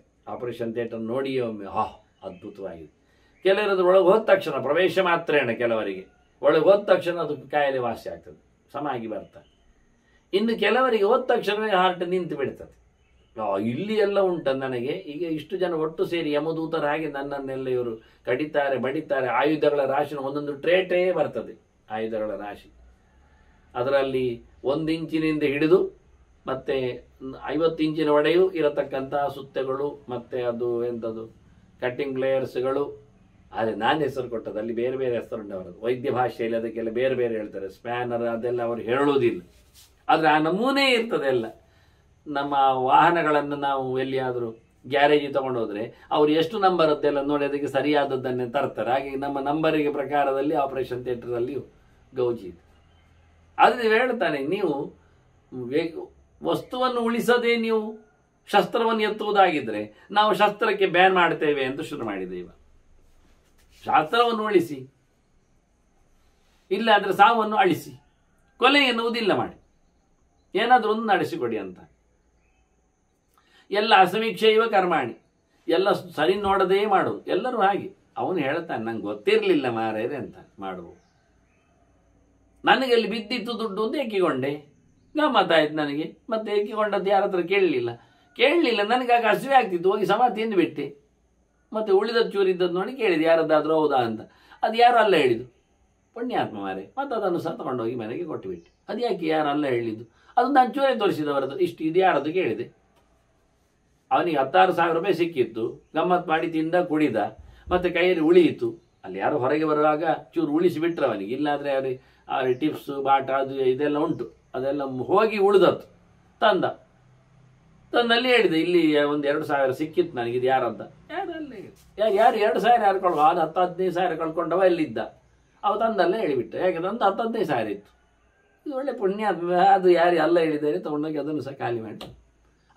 ಅಸಮೀಕ್ಷೆ ಇವ ಕರ್ಮ ಎಲ್ಲ ನೋಡಿಕೊಳ್ಳೋದು. ಅದು ಯಾರು ಬಿಟ್ಟು ಹೋದದ್ದು ಬೇಡ ಅಂತ ಎನಿಸಿದ್ದು. ಹಿಂದೆಲ್ಲ ಭಾರಿ ಜೋರಿತ್ತು ಬಿಟ್ಟು ಹೋಗುವ ಕೆಲಸಗಳು. ಅವರವರಿಗೆ ಬಟ್ಟೆ ಬರೆ ಹಾಕೊಂಡ ನಂತರ ಬೇಡ ಆದರೆ ಅದನ್ನು ಮರದ ಮೇಲೆ ಹಾಕಿ ಹೋಗುದು, ಗಿಡದ ಮೇಲೆ ಇಟ್ಟು ಬಿಡುದು, ಕಟ್ಟೆ ಮೇಲೆ ಇಡುದು. ಅದು ಯಾರಾದರೂ ಅದಕ್ಕೆ ಬೇಕಾದವರು ತಗೊಂಡು ಹೋಗ್ತಾರೆ. ಹಿಂದೆಲ್ಲ ಹಾಗೆ ಕ್ರಮ. ಹುಟ್ಟ ಬಟ್ಟೆ ಅದೆಂತ ನಮ್ಮ ಮಂತ್ರವಾದ ಮಾಡಿದ ಹಾಗೆ ಅದು ಹಾಳಾಗ್ತದೆ, ಏನಿಲ್ಲ, ಒಳ್ಳೇದಾಗ್ತದೆ. ಹಿಂದೆಲ್ಲ ಒಳ್ಳೆಯವರೇ ಹುಟ್ಟುಕೊಳ್ಳುವಂಥದ್ದು. ಯಾರೊಬ್ಬರು ಸಹ ಮೋಸಗಾರ, ಅನ್ಯಾಯಗಾರ, ಮತ್ಸರವಂತ, ಹೇಸಿಗೆವ ಇರಲೇ ಇಲ್ಲ. ಹಿಂದಿನ ಕ್ರಮವೇ ಹಾಗೆ. ಇಡೀ ಲೋಕ ಬದುಕ್ತಾ ಇದ್ದದ್ದು ಯಾರಿಗೇನು ಹೆಚ್ಚಿಗೆ ಆಗಿದೆ ಅದು ಹೊರಗಿಟ್ಟು ಬಿಟ್ಟರೆ ಮುಗಿಯಿತು. ಯಾಕೆ ಯಾರಾದರೂ ಕೇಳಲಿಕ್ಕೆ ಬರುವುದಿಲ್ಲ, ಎಲ್ಲ ಅಭಿಮಾನವಂತರೇ ಇರೋದು, ಬೇಡುವವರು ಇಲ್ಲ. ಹಾಗಾಗಿ ಯಾರು ಬೇಕಾಗಿದ್ದವರು ಅವರು ತಗೊಂಡು ಹೋಗ್ತಾರೆ. ಅದು ಭಾಳ ಚಂದ. ಈಗೆಲ್ಲ ಕಡಪೆಯಲ್ಲಿ ಕಂಜಿ ಎಲ್ಲ ಹೊರಗಿಡ್ತಾರಲ್ಲ, ಅದು ಯಾರಿಗೂ ಬೇಡ. ಅದು ಈಗ ಅದನ್ನು ಮ್ಯೂಸಿಯಂ ಅವರು ತಗೊಂಡು ಹೋಗೋದು, ಅಲ್ಲಿ ಜಾಗ ಇಲ್ಲ ಪಾಪ. ಎಂತ ಮಾಡಲಿಕ್ಕೆ ಅದೀಗ ಅವಶೇಷದ ಅಡಿಯಲ್ಲಿ ಹೋಗ್ತಾ ಇರ್ತದೆ, ಸೇರಿ ಹೋಗ್ತದೆ. ಹಾಗಾಗಿ ಯಾರಾದರೂ ಇನ್ನು ಮುಂದೆ ಅರಿಯುವ ಕಲ್ಲನ್ನು ಹೊರಗೆ ಆಗೋದಿದ್ರೆ ತಮ್ಮ ಹೆಸರು, ಅವರ ನಾಮಗೋತ್ರ, ನಕ್ಷತ್ರ ಮತ್ತು ಇಯರ್ ಎಲ್ಲ ಬರೆದಾಗಿದ್ರೆ ಮುಂದೊಮ್ಮೆ ಒಂದು 500,000 ವರ್ಷದ ನಂತರದಲ್ಲಿ ಆಗುವಾಗ ಆಗ ಬಂದಿರತಕ್ಕಂತಹ ಸಣ್ಣ 3-4 ಅಡಿ ಎತ್ತರದ, 3 ಇಲ್ಲ 4 ಇಲ್ಲ ಎತ್ತರ ಅಡಿ ಜನರೆಲ್ಲ ನೋಡ್ತಾರೆ, ಇದೆಂಥದ್ದು ಮಾರಾಯ, ಅದ್ಭುತ ನೋಡಿ, ಶ್ರೀ ಬರೆದಿದೆ. ಹಳೆಯವರು ನೋಡಿ ಇದರಲ್ಲೇ ಹೆಚ್ಚಿನ ಅಂಶ ಊಟ ಮಾಡ್ತಿದ್ರೇನೋ ಅಥವಾ ಇದರಲ್ಲೇ ಕಟ್ಟೆ ಮಾಡ್ತಿದ್ರೇನೋ ಒಂದು ಯೋಚನೆ ಮಾಡ್ತಾರೆ. ಅವ್ರಿಗೆ ಅದು ಕಲ್ಪನೆ ಇಲ್ಲ, ಅದು ಅರಿಯುವುದು ಅಂತ ಕಲ್ಪನೆ ಇರುವುದಿಲ್ಲ.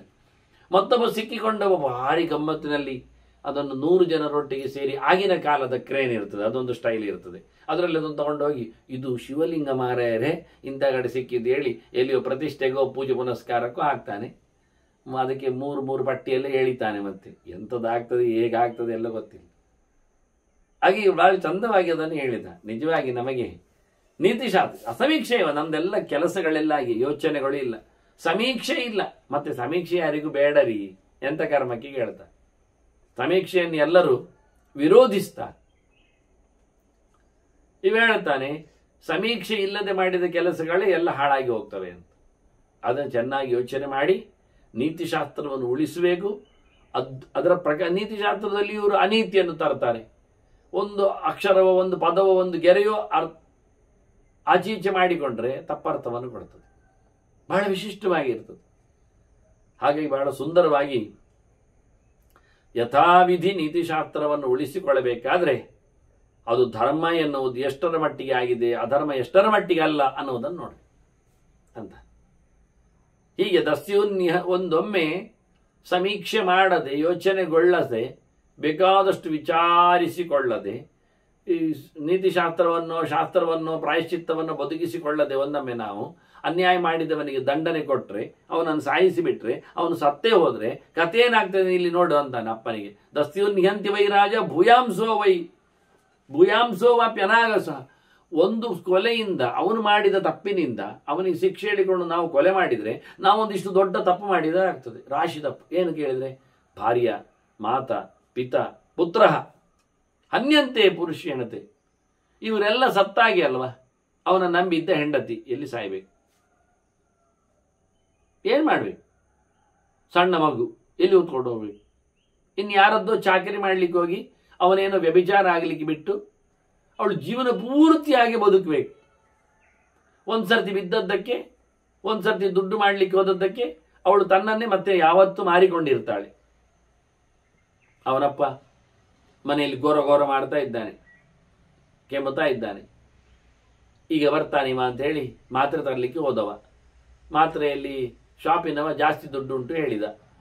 10 ತಗೊಳ್ಬೇಕು ಅಂತ ವೈದ್ಯರು ಹೇಳಿದ್ದಾರೆ. 8ರದ್ದು ದುಡ್ಡಿದ್ದದ್ದು, ಇನ್ನು2ರದ್ದು ಒಟ್ಟಿಗೆ ಒಂದೇ ಆಗಲಿ 8 ಕೊಡು ಹೇಳಿದರೆ ಮೆಡಿಕಲ್ನವ ಜಪ್ಪ ಅಂದ್ರೂ ಕೊಡಲಿಲ್ಲ. 8 ಮಾತ್ರೆ ಕೊಡಿ ಮಾರಾಯರೆ, ಅಷ್ಟು ಸಾಕು. ಅದೆಲ್ಲ ಕತ್ತರಿಸಿದ್ದನ್ನೇ ಮತ್ತೆ ಯಾರು ತಗೊಂಡು ಹೋಗುದಿಲ್ಲ, ಅದು ಇಡೀ ಸ್ಟ್ರಿಪ್ ಒಬ್ಬನೇ ತಗೊಂಡು ಹೋಗ್ಲಿಕ್ಕೆ ಬೇಕು, ಇಲ್ಲ ಅಂದ್ರೆ ಕೊಡುವುದಿಲ್ಲ ಅಂದ. ಏನು ಮಾಡುವ? ಹೀಗಾಗಿ 2ಕ್ಕಾಗಿ ಅವನು ಒಂದು ಕಡೆಯಲ್ಲಿ ನೋಡಿದ, ದುಡ್ಡಿಗೆ ಕರೆಸಿದ, ಮುಗೀತಾ? ಈಗ ಅವು ಸಿಕ್ಕಿಬಿದ್ದ. ಈಗ 8 ಮಾತ್ರೆ ಇಲ್ಲ, 10 ಮಾತ್ರೆ ಇಲ್ಲ, ಅಪ್ಪನೂ ಇಲ್ಲ. ಆ ಗೊರಗೊರದ ಅಪ್ಪನೂ ಅಲ್ಲಿ ಸಾಯಬೇಕು ಇವನನ್ನು ಸಾಯಿಸಿದ್ರಿಂದ. ತಾಯಿ ಗೋಳು ಅಳ್ತಾ ಇದ್ದಾಳೆ, ಅವಳಿಗೆ ಕಣ್ಣು ಕಾಣುವುದಿಲ್ಲ. ಯಾರನ್ನು ಮಗ ಅಂತ ಮುಟ್ಟಬೇಕಿನ್ನು? ಈಗ ತಂದೆಗೆ ಮಾತ್ರದಾರ್ತಾನೆ ಹೇಳಿದ್ದ. ಹೆಂಡತಿ ತೆಕ್ಕೆಯಲ್ಲಿ ಮಗುವನ್ನು ಇಟ್ಕೊಂಡು ಅವರ ಚಾಕರಿ ಮಾಡ್ತಾ ಇದ್ದಾಳೆ. ಏನಾಯ್ತು ಕೇಳ್ತಾನೆ ಸತ್ಯವಂತ. ನೋಡು ದಿಮತ್ಸೇನ ಹತ್ರ 1ರ ಸಾವಿನಡಿ ಕೊಳ್ಳ ಹೌದೇ, ಅದನ್ನ ನಾವು ವಿಚಾರ ಮಾಡಲಿಲ್ಲ. ಯಾಕೆ ಕದ್ದ, ಎಷ್ಟು ಕದ್ದ, ಎಲ್ಲಿ ಕದ್ದ, ಹೇಗೆ ಕದ್ದ, ಏನು ಕೊಳ್ತಾ ಇಲ್ಲ. ಎಲ್ಲ ಕಳ್ಳರ ಜೊತೆಯಲ್ಲಿ ಅವನು ಸೇರಿಬಿಟ್ಟ. ಇಂಥದ್ದೇ ಕಳ್ಳರ ಕತೆ ಆಗುದು. ಯಾವುದು ಧರ್ಮ? ಈಗ ನಾವು ದೂರದಲ್ಲಿ ನಿಂತು ಹೇಳ್ಬೋದು, ಆಯ್ತು ಮಾರೆ ನಿನ್ ಕದ್ದಿ ತೊಂದರೆ ಇಲ್ಲ ಅಂತ. ನಾವು ಹಾಗೆ ಹೇಳೋ ಬದಲಿಗೆ ಅವನಿಗೆ ದಾನ ಮಾಡಲಿಕ್ಕೆ ನೋಡಿದ್ದೇವೆ. ಅವನು ಕದಿಯುವ ಪರಿಸ್ಥಿತಿ ಬಾರದಂತೆ ನಮ್ಮ ಸಮಾಜ ಅವನನ್ನು ರಕ್ಷಣೆ ಮಾಡಿತ್ತ?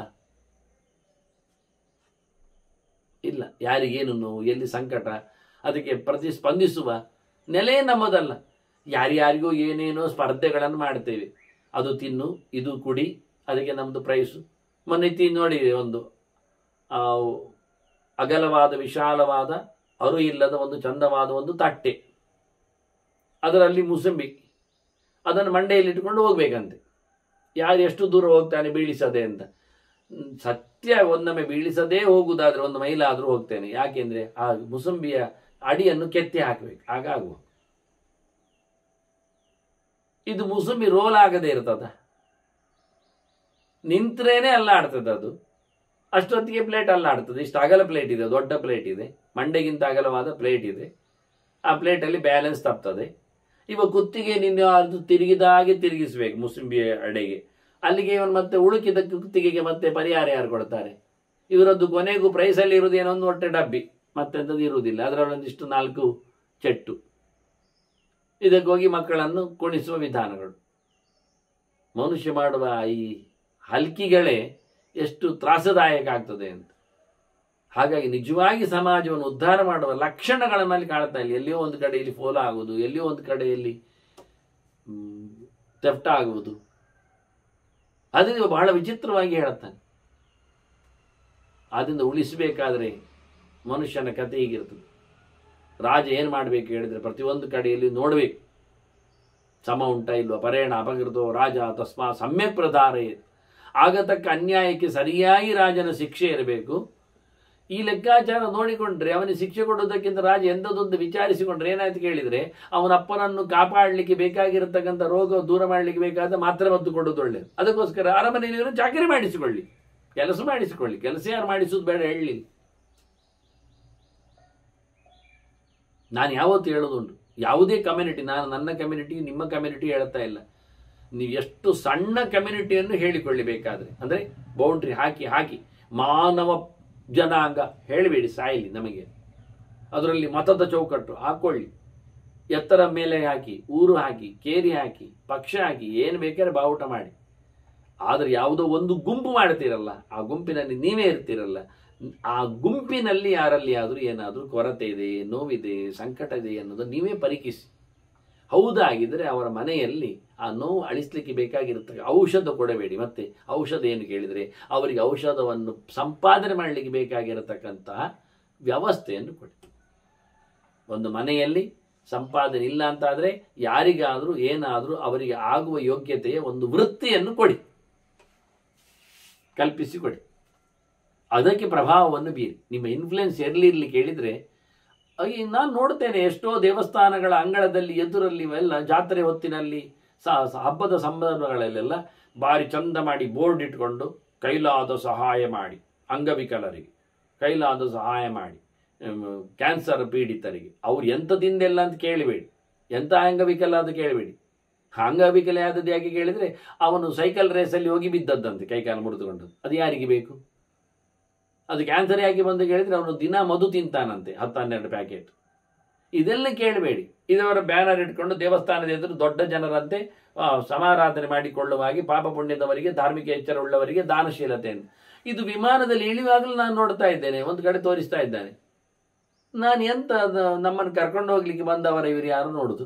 ಮತ್ತೆ ನೋಡಿದವರದ್ದು ದಾನ ಧರ್ಮ, ವಿಮಾನದ ಒಳಗೂ ದಾನ ಧರ್ಮ ಕೇಳುವ ಡಬ್ಬಿ ಹೀಗೆ ಹಿಡ್ಕೊಂಡು ಬರ್ತಾರೆ ದೊಡ್ಡ ಜನರಾಗಿ. ಇದು ಅದಕ್ಕೆ ಹೋಗ್ತದೆ, ಇದ್ದಿದ್ದಕ್ಕೆ ಹೋಗ್ತದೆ. ಎಂತ ಕರ್ಮಕ್ಕೆ ರೀ? ಮೊದಲು ಅವರಿಗೆ ದುಡಿಯುವ ಕೆಲಸ ಹೇಳಿಕೊಡಿ. ಅವರು ಏನು ಕಲ್ತಿದ್ದಾರೆ ಯೋಗ್ಯತೆ ಅಂತೆ ಅದನ್ನು ಮಾಡಿ. ಇಲ್ಲ ಅವ್ರಿಗೆ ಯೋಗ್ಯತೆ ಇದ್ದರೆ ಕಲಿಸುವ ಕೆಲಸ ಕೊಡಿ. ಅವರಿಗೆ ಕಲಿಸಿ, ಧರ್ಮಕ್ಕೆ ಫೀಸ್ ಇಲ್ಲದೆ ಶಾಲೆಯಲ್ಲಿ ಸೇರಿಸಿ ರ್ಯಾಂಕ್ ತೋರಿಸ್ಲಿಕ್ಕೆ ಹೇಳಿ ಅವರಿಗೆ. ನೀವು ಹಾಕಿದ್ದಕ್ಕೆ ಫ್ರೀಗೆ ರ್ಯಾಂಕ್ ತೋರಿಸ್ಲಿಕ್ಕೆ. ಅವರ ಯೋಗ್ಯತೆ ಇದ್ದರೆ ಹಾಗೆ ಮಾಡಿ, ಯೋಗ್ಯತೆ ಇದ್ದರೆ ಹೀಗೆ ಮಾಡಿ. ಬಿಟ್ಟು ನಾವೇ ಬಿಟ್ಟು ಕೊಡುವ ಕೆಲಸ, ಯಾರತ್ರ ನಟ್ಟಿ ಕೊಡುವ ಕೆಲಸ ಮಾಡುವುದಕ್ಕೆ ನಾನು ಬೊಟ್ಟು ಬೇಕಂತ ಅಂತೆ. ನಿಜವಾಗಿ ಬಹಳ ಚಂದವಾಗಿ ಸತ್ಯವಂತ ಮಾತಾಡ್ತಾನೆ, ಬಹಳ ಸುಂದರವಾಗಿ. ಅಸಾಧುಷ್ಟ ಇವ ಪುರುಷ ಲಭತೆ ಶೀಲಮೇಕದ ಅಂತಾನೆ. ಎಂಥ ಕೆಟ್ಟವನು ಒಳ್ಳೆಯವನಾಗ್ತಾನೆ ಇವ ಹೇಳೋದು. ಒಂದಲ್ಲ ಒಂದು ದಿನ ಒಳ್ಳೆಯವನಾಗ್ತಾನೆ. ನೀವು ಅವನಿಗೆ ಅಂತ ಪರಿಸರವನ್ನು ಕೊಡಲಿಲ್ಲ. ಏನು ಕಾನ್ಫಿಡೆನ್ಸ್ ನೋಡಿ ಅವನಿಗೆ, ಸತ್ಯವಂತನಿಗೆ. ನನ್ಗೆ ಗೊತ್ತು ಅಂತಾನೆ. ಯಾಕೆ? ಅಂತ ಪರಿಸರ ಮಾಡಿ. ಸಾಧೋಶ್ಚಾಪಿ ಅಸಾಧುಭ್ಯ ಶೋಭನ ಜಾಯತೆ ಪ್ರಜಾ ಅಂತ. ಕೆಟ್ಟವರಿಗೂ ಒಳ್ಳೆ ಮಕ್ಕಳ ಆಗ್ತದೆ ಮಾರಾಯರೇ. ಯಾಕೆ ಹೇಳಿದ್ರೆ ಅಂತ ಒಳ್ಳೆಯವರ ಇನ್ಫ್ಲುಯೆನ್ಸ್ ಆಗ್ತದೆ ಅವನಿಗೆ ಅಂತಾನೆ. ಯಾಕೆ ಆಗುವುದಿಲ್ಲ? ಯಾಕೆ ಆಗಬಾರ್ದು? ಆ ರೀತಿ ಪ್ರಯತ್ನ ಮಾಡಿ. ನಾನು ಇನ್ಯಾರಿಗೂ ಹೇಳುತ್ತಾ ಇಲ್ಲ. ಅವರವರ ಕಮ್ಯುನಿಟಿಯನ್ನೇ, ಅವರವರ ಕುಟುಂಬದವರನ್ನೇ, ಅವರವರ ಊರಿನವರನ್ನೇ ಒಳ್ಳೇದು ಮಾಡಲಿಕ್ಕೆ ನೋಡಿ. ನಾವು ನಮ್ಮ ಸುತ್ತಲ ಕಸವನ್ನು ನಾವೇ ಹೆಕ್ಕಿದರೆ ಇಡೀ ಭಾರತ ಎಷ್ಟು ಸ್ವಚ್ಛ ಆಗುವುದಿಲ್ಲ? ಎಷ್ಟು ವರ್ಷದಿಂದ ನಾವು ಕಾಯ್ತೇವೆ ನೋಡಿ ಅದನ್ನು. ಪ್ರತಿಯೊಬ್ಬನು ಆಚೀಚೆ ಓಡುವಾಗ ಯಾರು ದಾರಿಯಲ್ಲಿ ಇಲ್ಲ ಅಂತ ಆದರೆ ಅವನ ಮನೆಯ ಒಂದು ತೊಟ್ಟೆಯನ್ನು ಬಿಸಾಡಿದ ಹೋದ. ಒಂದಲ್ಲ ಒಂದು ದಿನ ಊರಿನವರಿಗೆ ನೀವು ಪರ್ಮಿಷನ್ ಕೊಟ್ಟರೆ ಉಂಟಲ್ಲ, ಅದೇ ತೊಟ್ಟೆಯನ್ನು ಅವನ ಬಾಯೊಳಗೆ ನಾವು ತುಂಬಿಸ್ತೇವೆ. ಇನ್ನೀ ಜನ್ಮದಲ್ಲಿ ಅವನು ಯಾವ ರಸ್ತೆಯಲ್ಲಿ ಬಿಸಾಡಬಾರ್ದು ಅವನ ಮನೆಯ ಕಸವನ್ನು. ಎಲ್ಲ ರಸ್ತೆ ನೋಡ್ತಾ ಬನ್ನಿ ನೀವು, ಎಲ್ಲ ಒಳ ರಸ್ತೆಗಳಲ್ಲಿಯೂ ಇದೇ ಹಣೆ ಬರ. ಯಾರದ್ದು? ಆ ಊರಿನ ಅವನ ತೊಟ್ಟೆ ಈ ಊರಿನವನಲ್ಲಿ, ಈ ಊರಿನವನು ಆ ಊರಿಗೆ ಹೋಗಿ ಬರ್ತಾನೆ. ನೀವು ಅಲ್ಲಿ ನೋಡ್ಲಿಕ್ಕೆ ಹೋದ್ರೆ ಈ ತೊಟ್ಟೆ ಇಲ್ಲಿದ್ದು ಯಾರದ್ದು ಅಲ್ಲ, ಆಸುಪಾಸಿನ ಒಂದು 5-6 ಮೈಲಿನದ್ದಲ್ಲ. ಅದರ ಆಚೆಗೆ ಯಾವುದೇ ನೀವು ಪಡುಬಿದ್ರೆ ಅಡ್ಡ ರಸ್ತೆ ಹೋಗಿ, ಅದು ನೀವು ಕಟಪಾಡಿ ಇಲ್ಲಿ ಅಡ್ಡ ರಸ್ತೆ ಒಳ್ಳೆ ಮಣಿಪುರ ರಸ್ತೆಗೆ ಬನ್ನಿ. ಎಂಥ ದೇವಸ್ಥಾನದ ಯಾರ್ಡ್ ಇರಲಿ, ಶಾಲೆಯ ಜಾಗ ಇರಲಿ, ಪಬ್ಲಿಕ್ ಮೈದಾನಗಳಿರಲಿ, ಪಾರ್ಕ್ಗಳಿರಲಿ, ಸರ್ಕಾರದ್ದೇ ಗ್ರೌಂಡ್ಗಳಿರಲಿ, ಎಲ್ಲ ಕಡೆಯಲ್ಲಿ ಉಂಟು. ಯಾರು ಮಾಡಿದ್ದು? ಮನುಷ್ಯರೇ ಮಾಡಿದ್ದು.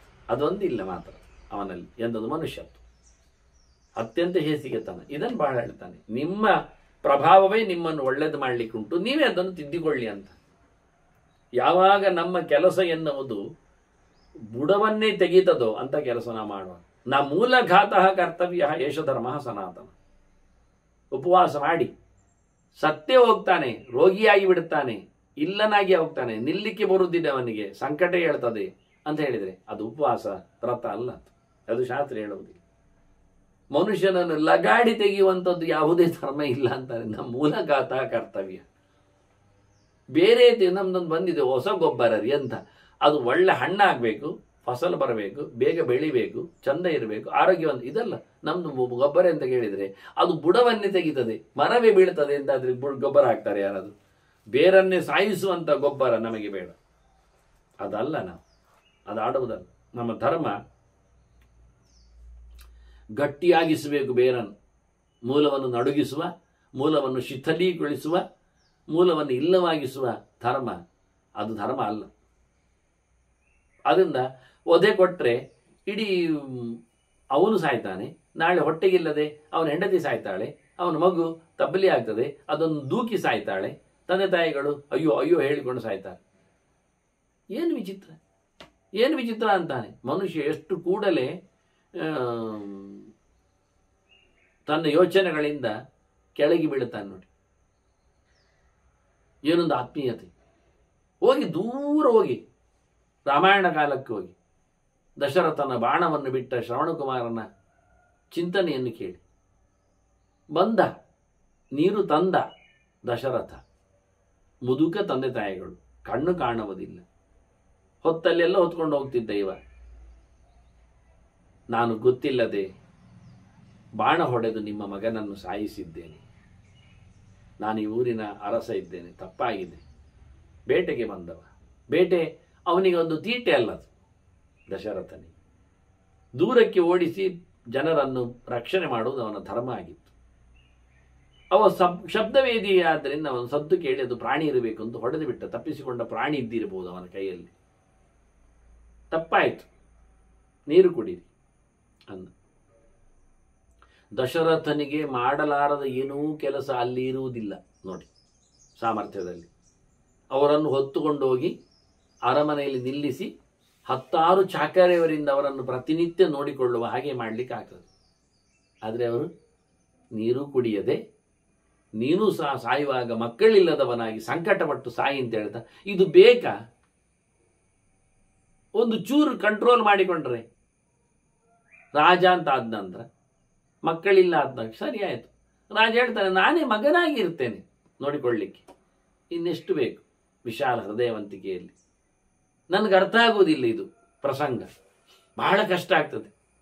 ಆದರೆ ಒಂದು ಅದರಲ್ಲಿ ಮುಖ ಉಳಿದದ್ದು ದಶರಥನಿಗೆ, ನಾನು ಸಾಯುವಾಗ ಮಕ್ಕಳಿಲ್ಲದೆ ಪರಿತಪಿಸಿ ಸಾಯಬೇಕು ಅಂದರೆ ನನಗಿನ್ನೂ ಮಕ್ಕಳೇ ಆಗಲಿಲ್ಲ, ನನಗೊಂದು ಮಕ್ಕಳಾಗುತ್ತೆ. ಹಾಗಾದರೆ ಆಗ ಸಾಯುವಾಗ ಮಕ್ಕಳು ಇರುವುದಿಲ್ಲ ಅಲ್ಲ, ಅದು ಎಲ್ಲರೂ ಸಾಯುವಾಗ ಮಕ್ಕಳು ಇರುವುದಿಲ್ಲ, ಎಷ್ಟು ಸಮಯ ಅಂತ ಇರ್ತಾರೆ ಅಲ್ಲವಾ ಅಂತ ಯೋಚನೆ ಮಾಡಿ ಪಾಸಿಟಿವ್ ಆಗಿ ಚಿಂತನೆ ಮಾಡಿ ಬಂದ. ಅವನಿಗೆ ಪಾಯಸದಲ್ಲಿ ಮಕ್ಕಳು ಹುಟ್ಟಿದ್ರು, ಇರಲಿ, ಸಾಯುವಾಗ ಪಕ್ಕದಲ್ಲಿ ಮಕ್ಕಳಿಲ್ಲ ಅಂದರೆ ಮಕ್ಕಳದ್ದೇ ನೆನಪಿನಲ್ಲಿ ಸತ್ತದು ದೊಡ್ಡ ಸಂಗತಿ. ಅವನು ರಾಮನಂತ ಮಕ್ಕಳನ್ನು ಪಡೆದ ದಶರಥ ದೊಡ್ಡ ಫಿಗರ್ ಆದಾಗ ಆಗ ನಮ್ಮ ಶ್ರವಣಕುಮಾರ ತಂದೆ ತಾಯಿಗಳ ಶಾಪ ಗಲೀಜಾಗ್ತದೆ. ಆಗ ಸಿಹೇಸಿಗೆ ಅನಿಸ್ತದೆ. ಎಂತೂ ಮುದುಕರು, ಕಣ್ಣು ಕಾಣದವರು, ಸಾಯಲಿಕ್ಕೆ ಬಿದ್ದವರು, ಆದರೆ ಒಂದು ನೀರು ಕೊಡದಾದ್ರು ರಾಮನನ್ನು ಎತ್ತುಕೊಳ್ಳುವ ಉದಾತ್ತ ಅಂದರೆ ಪ್ರೀ ಪ್ಲಾನ್ಡ್, ರಾಮ ಹುಟ್ಟುವಂತೇನು ಹೇಳಲಿಲ್ಲ ಅವರು ಶಾಪದಲ್ಲಿ. ಅಂತಹ ದೈವಿಕವಾದ ಒಂದು ವ್ಯಕ್ತಿಯನ್ನು ಹೆತ್ತವನ ಕೈಯಲ್ಲಿ ಒಂದು ನೀರು ಕುಡಿದು ಸಾಯ್ಬೋದಿತ್ತಲ್ಲ, ಅದು ಮಾಡಲಿಲ್ಲ. ಅಂದರೆ ನನಗೆ ಕೆಲವೊಮ್ಮೆ ಆಗೋದು ಇದೆ, ಈ ಸತ್ಯವಂತನ ಗೆರೆ ನೋಡಿದಾಗ ನಮ್ಮದು ತರಾತುರಿಯ ಕೆಲಸಗಳಲ್ಲಿ ಕೆಲವೆಲ್ಲ ಅಪಚಾರಗಳಾಗುವಂಥದ್ದು. ಹೇಳ್ತಾನೆ, ಮೂಲವನ್ನೇ ತೆಗೆಯುವಂಥದ್ದನ್ನು ಧರ್ಮ ಹೇಳುವುದಿಲ್ಲ. ಸ್ವಲ್ಪ ಕಾಂಪ್ರಮೈಸ್ ಮಾಡಿಕೊಳ್ಳಿ. ಮಗನೇ ತಾರದಿದ್ರೆ ಏನು ಅವಘಡ ಆಯಿತು, ಅಚಾನಕ ಆಗಿ ಆಗ್ತದೆ, ಆಗುವುದಿಲ್ಲಲ್ಲ. ಕೊಂದ ಸತ್ಯ ಏನೇನು ಹೇಳಿಕೊಂಡು ಹೋಗಲಿಲ್ಲ ದಶರಥ. ಸಾಯಿಸುವುದೇ ಇರಾದೆ ಅಲ್ಲವನ, ಬಾಣ ಬಿಟ್ಟದ್ದು ಓಡ್ಲಿಕ್ಕೂ ಸಾಕದು ಪ್ರಾಣಿ.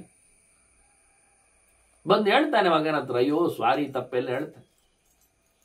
ಅಥ ಕಲು ಅವಧೇನೈವ ಪ್ರಾಯಶ್ಚಿತ್ತ ವಿಧೀಯತೆ ಅಂತಾನೆ. ಹೌದು, ಸಾಯಿಸಲೇಬೇಕಿಲ್ಲ, ಸಾಯಿಸೋದು ಪ್ರಾಯಶ್ಚಿತ್ತ ಆಗುವುದಿಲ್ಲ ಕೇಳ್ತಾನೆ ಮಗ. ಹೇಗಾಗ್ತದೆಯ? ಉದ್ವೇಜನೆಯನ್ನು ಅವರಿಗೆ ಪೋಡಿಗೆ ಹುಟ್ಟಿಸ್ಬೇಕು.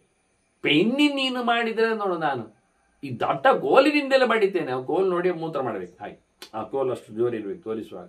ಪರಿಗಾಂತಿತ್ತು ಹಿಂದೆ, ಕಬ್ಬಿಣದ ಸಲಾಕಿ, ತೋರದ್ದು ಕಂಬದಾಗಿ, ಎತ್ತಿದರೆ ಜ್ಞಪ್ಪೆ ಆಗ್ತಾನೆ ಮನುಷ್ಯ. ಹೆದರಿಸು, ಬೆದರಿಸು, ತೋರಿಸುವವನಿಗೆ ಹೆದರಿಕೆ ಹೇಗಿರ್ತದೆ ಅಂತ ಹೇಳಿ ಕತ್ತಿ ತೋರಿಸಿ, ಆಳೆತ್ತರದ ಕತ್ತಿರಿ ಹಿಂದೆ, ಅದರಲ್ಲಿ ಸೊಂಟದಲ್ಲಿ ಕಟ್ಟಿಕೊಂಡು ಹೋಗ್ತಾರ, ನಡೀತಾರ ಮನುಷ್ಯರು. ಉದ್ವೇಜನ ಆಗಲಿಲ್ಲ, ಹೆದರಿಸಿದ್ರೆ ಅದು ಮಾಮೂಲಿ ಅಂತಾರೆ. ಹಾಗಾದ್ರೆ ಅವನಿಗೆ ಸೆರೆಮನೆಯಲ್ಲಿ ಯಾಕೆ? ಅರಮನೆಯಲ್ಲಿ ಕೆಲಸ, ಎಲ್ಲಿ ಕೆಲಸ? ಅರಮನೆಯಲ್ಲಿ ಕೆಲಸ, ಎಲ್ಲಿ? ಸೆರೆಮನೆಯಲ್ಲಿ. ರಾಜನ ಊಳಿಗ ಮಾಡಿಸಿ ಕೆಲಸ, ಬಂಧನದಲ್ಲಿಡವನನ್ನು ಕೊಲ್ಲುವುದು ಯಾಕೆ? ಇಲ್ಲಿ ಎಂತ ಗೊತ್ತುಂಟ ಕತೆ, ಎಲ್ಲರೂ ಬಂಧನಕ್ಕೆ ಒಳಪಡ್ತಾರೆ, ಒಳಪಟ್ಟಿ 3 ಹೊತ್ತು ಧರ್ಮಕ್ಕೆ ತಿನ್ಲಿಕ್ಕೆ ಸಿಗ್ತದೆ, ಮತ್ತೆಂಥದ್ದು? ಎಲ್ಲಿ ಆದ್ರೆ ಊರಲ್ಲಿ ಚಾಕರಿ ಮಾಡಿದರೆ 2 ಹೊತ್ತು ಊಟ ಕಷ್ಟ ಆಗ್ತದೆ, ಇಲ್ಲಿ 3 ಹೊತ್ತು ತಿಂತದೆ, ಆರಾಮ. ಹಾಗೆ ಅಲ್ಲ, ಬಂಧನದಲ್ಲಿ ಒಂದೇ ಹೊತ್ತು ಊಟ ಆಗ್ಬೇಕು ಅವನಿಗೆ, ಸಖತ್ತು ದುಡಿಸ್ಬೇಕು, ಆಗ ಕಷ್ಟಪಟ್ಟು ಕೆಲಸ ಮಾಡಿ ಇನ್ನು ಬಾರದಂತೆ ಮಾಡಿಕೊಳ್ತು. ನಮ್ದು ರಾಜೋಪಚಾರ ಬಂಧನದಲ್ಲಿ ಇರಬಾರ್ದು. ಇನ್ನೊಂದು ಹೇಳ್ತಾನೆ, ವಿರೂಪಕರಣ ಏನಚ, ಅವನಿಗೆ ಕತ್ತರಿಸು, ಕೈಕಾಲು ಬೆರಳು ಅದು ಇದು ಎಲ್ಲ ಮಾಡಿ. ಹಿಂದೆಲ್ಲ ಇತ್ತು, ಅನ್ಯಾಯ ಮಾಡಿದವನಿಗೆ ನಾಯಿಯ ಪಾದದ ಗುರುತು ಬಿಸಿ ಮಾಡಿ ಮುಟ್ಟಿಸುವುದು. ಅದು ಯಾವಾಗ ನೋಡಿದಾಗ ಎಲ್ಲರಿಗೂ ಕಾಣ್ತಿತ್ತು, ಬೆನ್ನಿಗೆ, ಮಂಡೆಗೆ, ಕೈಗೆ, ಹಣೆಗೆ ಎಲ್ಲ. ಓ ಇವ ಕಳ್ಳ ಕಳ್ಳ ಅಂತ ಎಲ್ಲರೂ ಒಪ್ತಿದ್ರು, ನಾಯಿ ಪಾದದ ಗುರುತು. ಹಾಗೆ ಅವನಿಗೆ ಬೇಕಾದಷ್ಟು ಅಂಗವೈಕಲ್ಯದ ಲೆಕ್ಕಾಚಾರಗಳಿವೆ. ಹಾಗೆ ಮಾಡು, ಸಾಯಿಸು, ತಲೆ ಕಡಿಯುವುದೆಲ್ಲ ನನ್ನ ಕೆಲಸ ಮಾಡಿಸು ಅವನಿಗೆ, ಇದು ಆಗ್ತದೆ, ಇದೆಲ್ಲ ಪ್ರಾಯಶ್ಚಿತ್ತರು ಅಂತಾನೆ. ಮತ್ತೆ ಇನ್ನು ಕೆಲವರುಂಟು, ದಮ್ಮ ಇನ್ನು ಮಾಡುವುದಿಲ್ಲ ಹೇಳ್ತಾನೆ, ಅಂಥವರನ್ನು ಕೊಲ್ಲುದ. ಅವನಿಗೆ ಪಶ್ಚಾತ್ತಾಪ ಆಗಿದೆ, ಅವ ಹೇಳಿಕೊಳ್ಳುತ್ತಾನೆ, ಕನಿಷ್ಯಾಮಃ ಪುನರ್ಬ್ರಹ್ಮನ್ ನಪಾಪಂ ಇತಿ ವಾದಿನಃ. ದಮ್ಮಯ್ಯ ದೇವರೇ, ನಾವಿನ್ನು ಮಾಡುವುದಿಲ್ಲ, ಅಯ್ಯೋ ತಿಳಿದವರೇ, ನಮ್ಮದು ತಪ್ಪಾಯಿತಿದು, ಬಿಟ್ಟು ಬಿಡಿ ಅಂತವರನ್ನು ಕೊಲ್ಲುದ. ತದಾ ವಿಸರ್ಗಮರ್ಹಾಹ ಸಿಹು ಇದೀದಂ ಧಾತೃಶಾಸ್ತ್ರನ. ಇದೆಲ್ಲ ಸೃಷ್ಟಿಯಲ್ಲೇ ಬಂದ ಮಾತುಗಳಿವು. ಚತುರ್ಮುಖನೇ ಮಾಡಿದ್ದಾನೆ. ತಪ್ಪಾಯಿತು ಅಂತ ಒಪ್ಪಿಕೊಂಡವನಿಗೆ, ಪಶ್ಚಾತ್ತಾಪ ಪಟ್ಟವನಿಗೆ ಖಂಡಿತವಾಗಿಯೂ ಬಿಡಲಿಕ್ಕೆ ಉಂಟು, ವರ್ಗಿವಿದೆ ಎಂದು, ಕ್ಷಮಿಸಲಿಕ್ಕೆ ಆಗ್ತದೆ ಎಂದು. ಹಾಗಾಗಿ ಮಾಡಿ. ಮತ್ತೆ ಮತ್ತೆ ತಪ್ಪು ಮಾಡಿ ಜೋರು ಮಾಡಿದರೆ ಮತ್ತೆ ಜೋರು ಶಿಕ್ಷೆ ಕೊಡಿ. ಗರೀಯಾಂಸ ಅಪರಾಧಿ ಪುನಃ ಪುನಃ ತದಾ ವಿಸರ್ಗಮರ್ಹಂತಿ ನ. ಆಗ ಅವರನ್ನು ಬಿಟ್ಟು ಬಿಡುವುದಲ್ಲ. ತಪ್ಪು ಮಾಡ್ತಾ ಮತ್ತೆ ಮತ್ತೆ ಹೋದರೆ ಅವರಿಗೆ ಆಗ ಯಥ ನ ಯಥ ಪ್ರಥಮೇ ತತ್. ಮೊದಲೆಲ್ಲ ಬಿಟ್ಟಾಗೆ ಫಾರ್ಗಿವ್ನೆಸ್ ಬಿಟ್ಟು ಕೊಡುವ ಹಾಗೆ ಒಂದು 5-10 ದಂಡದಲ್ಲಿ ಅದೆಲ್ಲ ಅಲ್ಲ, ಮತ್ತೆ ಸಮ ಹೊಡಿಲಿಕ್ಕೆಲ್ಲ ಬರ್ತದೆ. ಹಾಗಾಗಿ ಮೊದಲ ಬಾರಿಗೆ ಅಲ್ಲ, ಸುಮಾರು ಬಾರಿ ತಪ್ಪಾದರೆ, ಪ್ರಾಯಶ್ಚಿತ್ತವೇ ಬೇರೆ ರೀತಿಯಲ್ಲಿ ಇಲ್ಲ ಆದರೆ, ಪಶ್ಚಾತ್ತಾಪವೇ ಬರುವುದಿಲ್ಲ ಆದರೆ, ಮತ್ತೆ ಎಲ್ಲಿ ಆದರೂ ಬೇಕಾದರೆ ಹೇಗೆ ಉಂಟು ಅಂತ ನೋಡಿಕೊಳ್ಳಲಿಕ್ಕೆ ಬರ್ತದೆ ಅಂತ ಹೇಳಿ ಬಹಳ ಅಂದರೆ ಡಿಲ್ಯೂಟ್ ಮಾಡಿ, ಶಿಕ್ಷೆಯನ್ನು ತುಂಬ ಕಡಿಮೆ ಮಾಡಿ, ಮನುಷ್ಯ ಮಾತ್ರ ಮೇಲಿರತಕ್ಕಂಥ ಒಂದು ದಯೆ, ಪ್ರಾಣದ ದಯೆ, ಪ್ರಾಣಿ ದಯೆ, ಅದನ್ನು ಮಗ ಹೇಳುತ್ತಾನೆ. ಅಪ್ಪ ಅದಕ್ಕೇನು ಕೌಂಟರ್ ಕೊಡ್ತಾನೆ ಎನ್ನುವುದನ್ನು ಮತ್ತೆ ನಾವು ಚಿಂತನೆಗೆ ತರುವ ವಂದನೆಗಳೊಂದಿಗೆ ಶ್ರೀಕೃಷ್ಣ ನಾರಾಯಣ ನಾರಾಯಣ ನಾರಾಯಣ.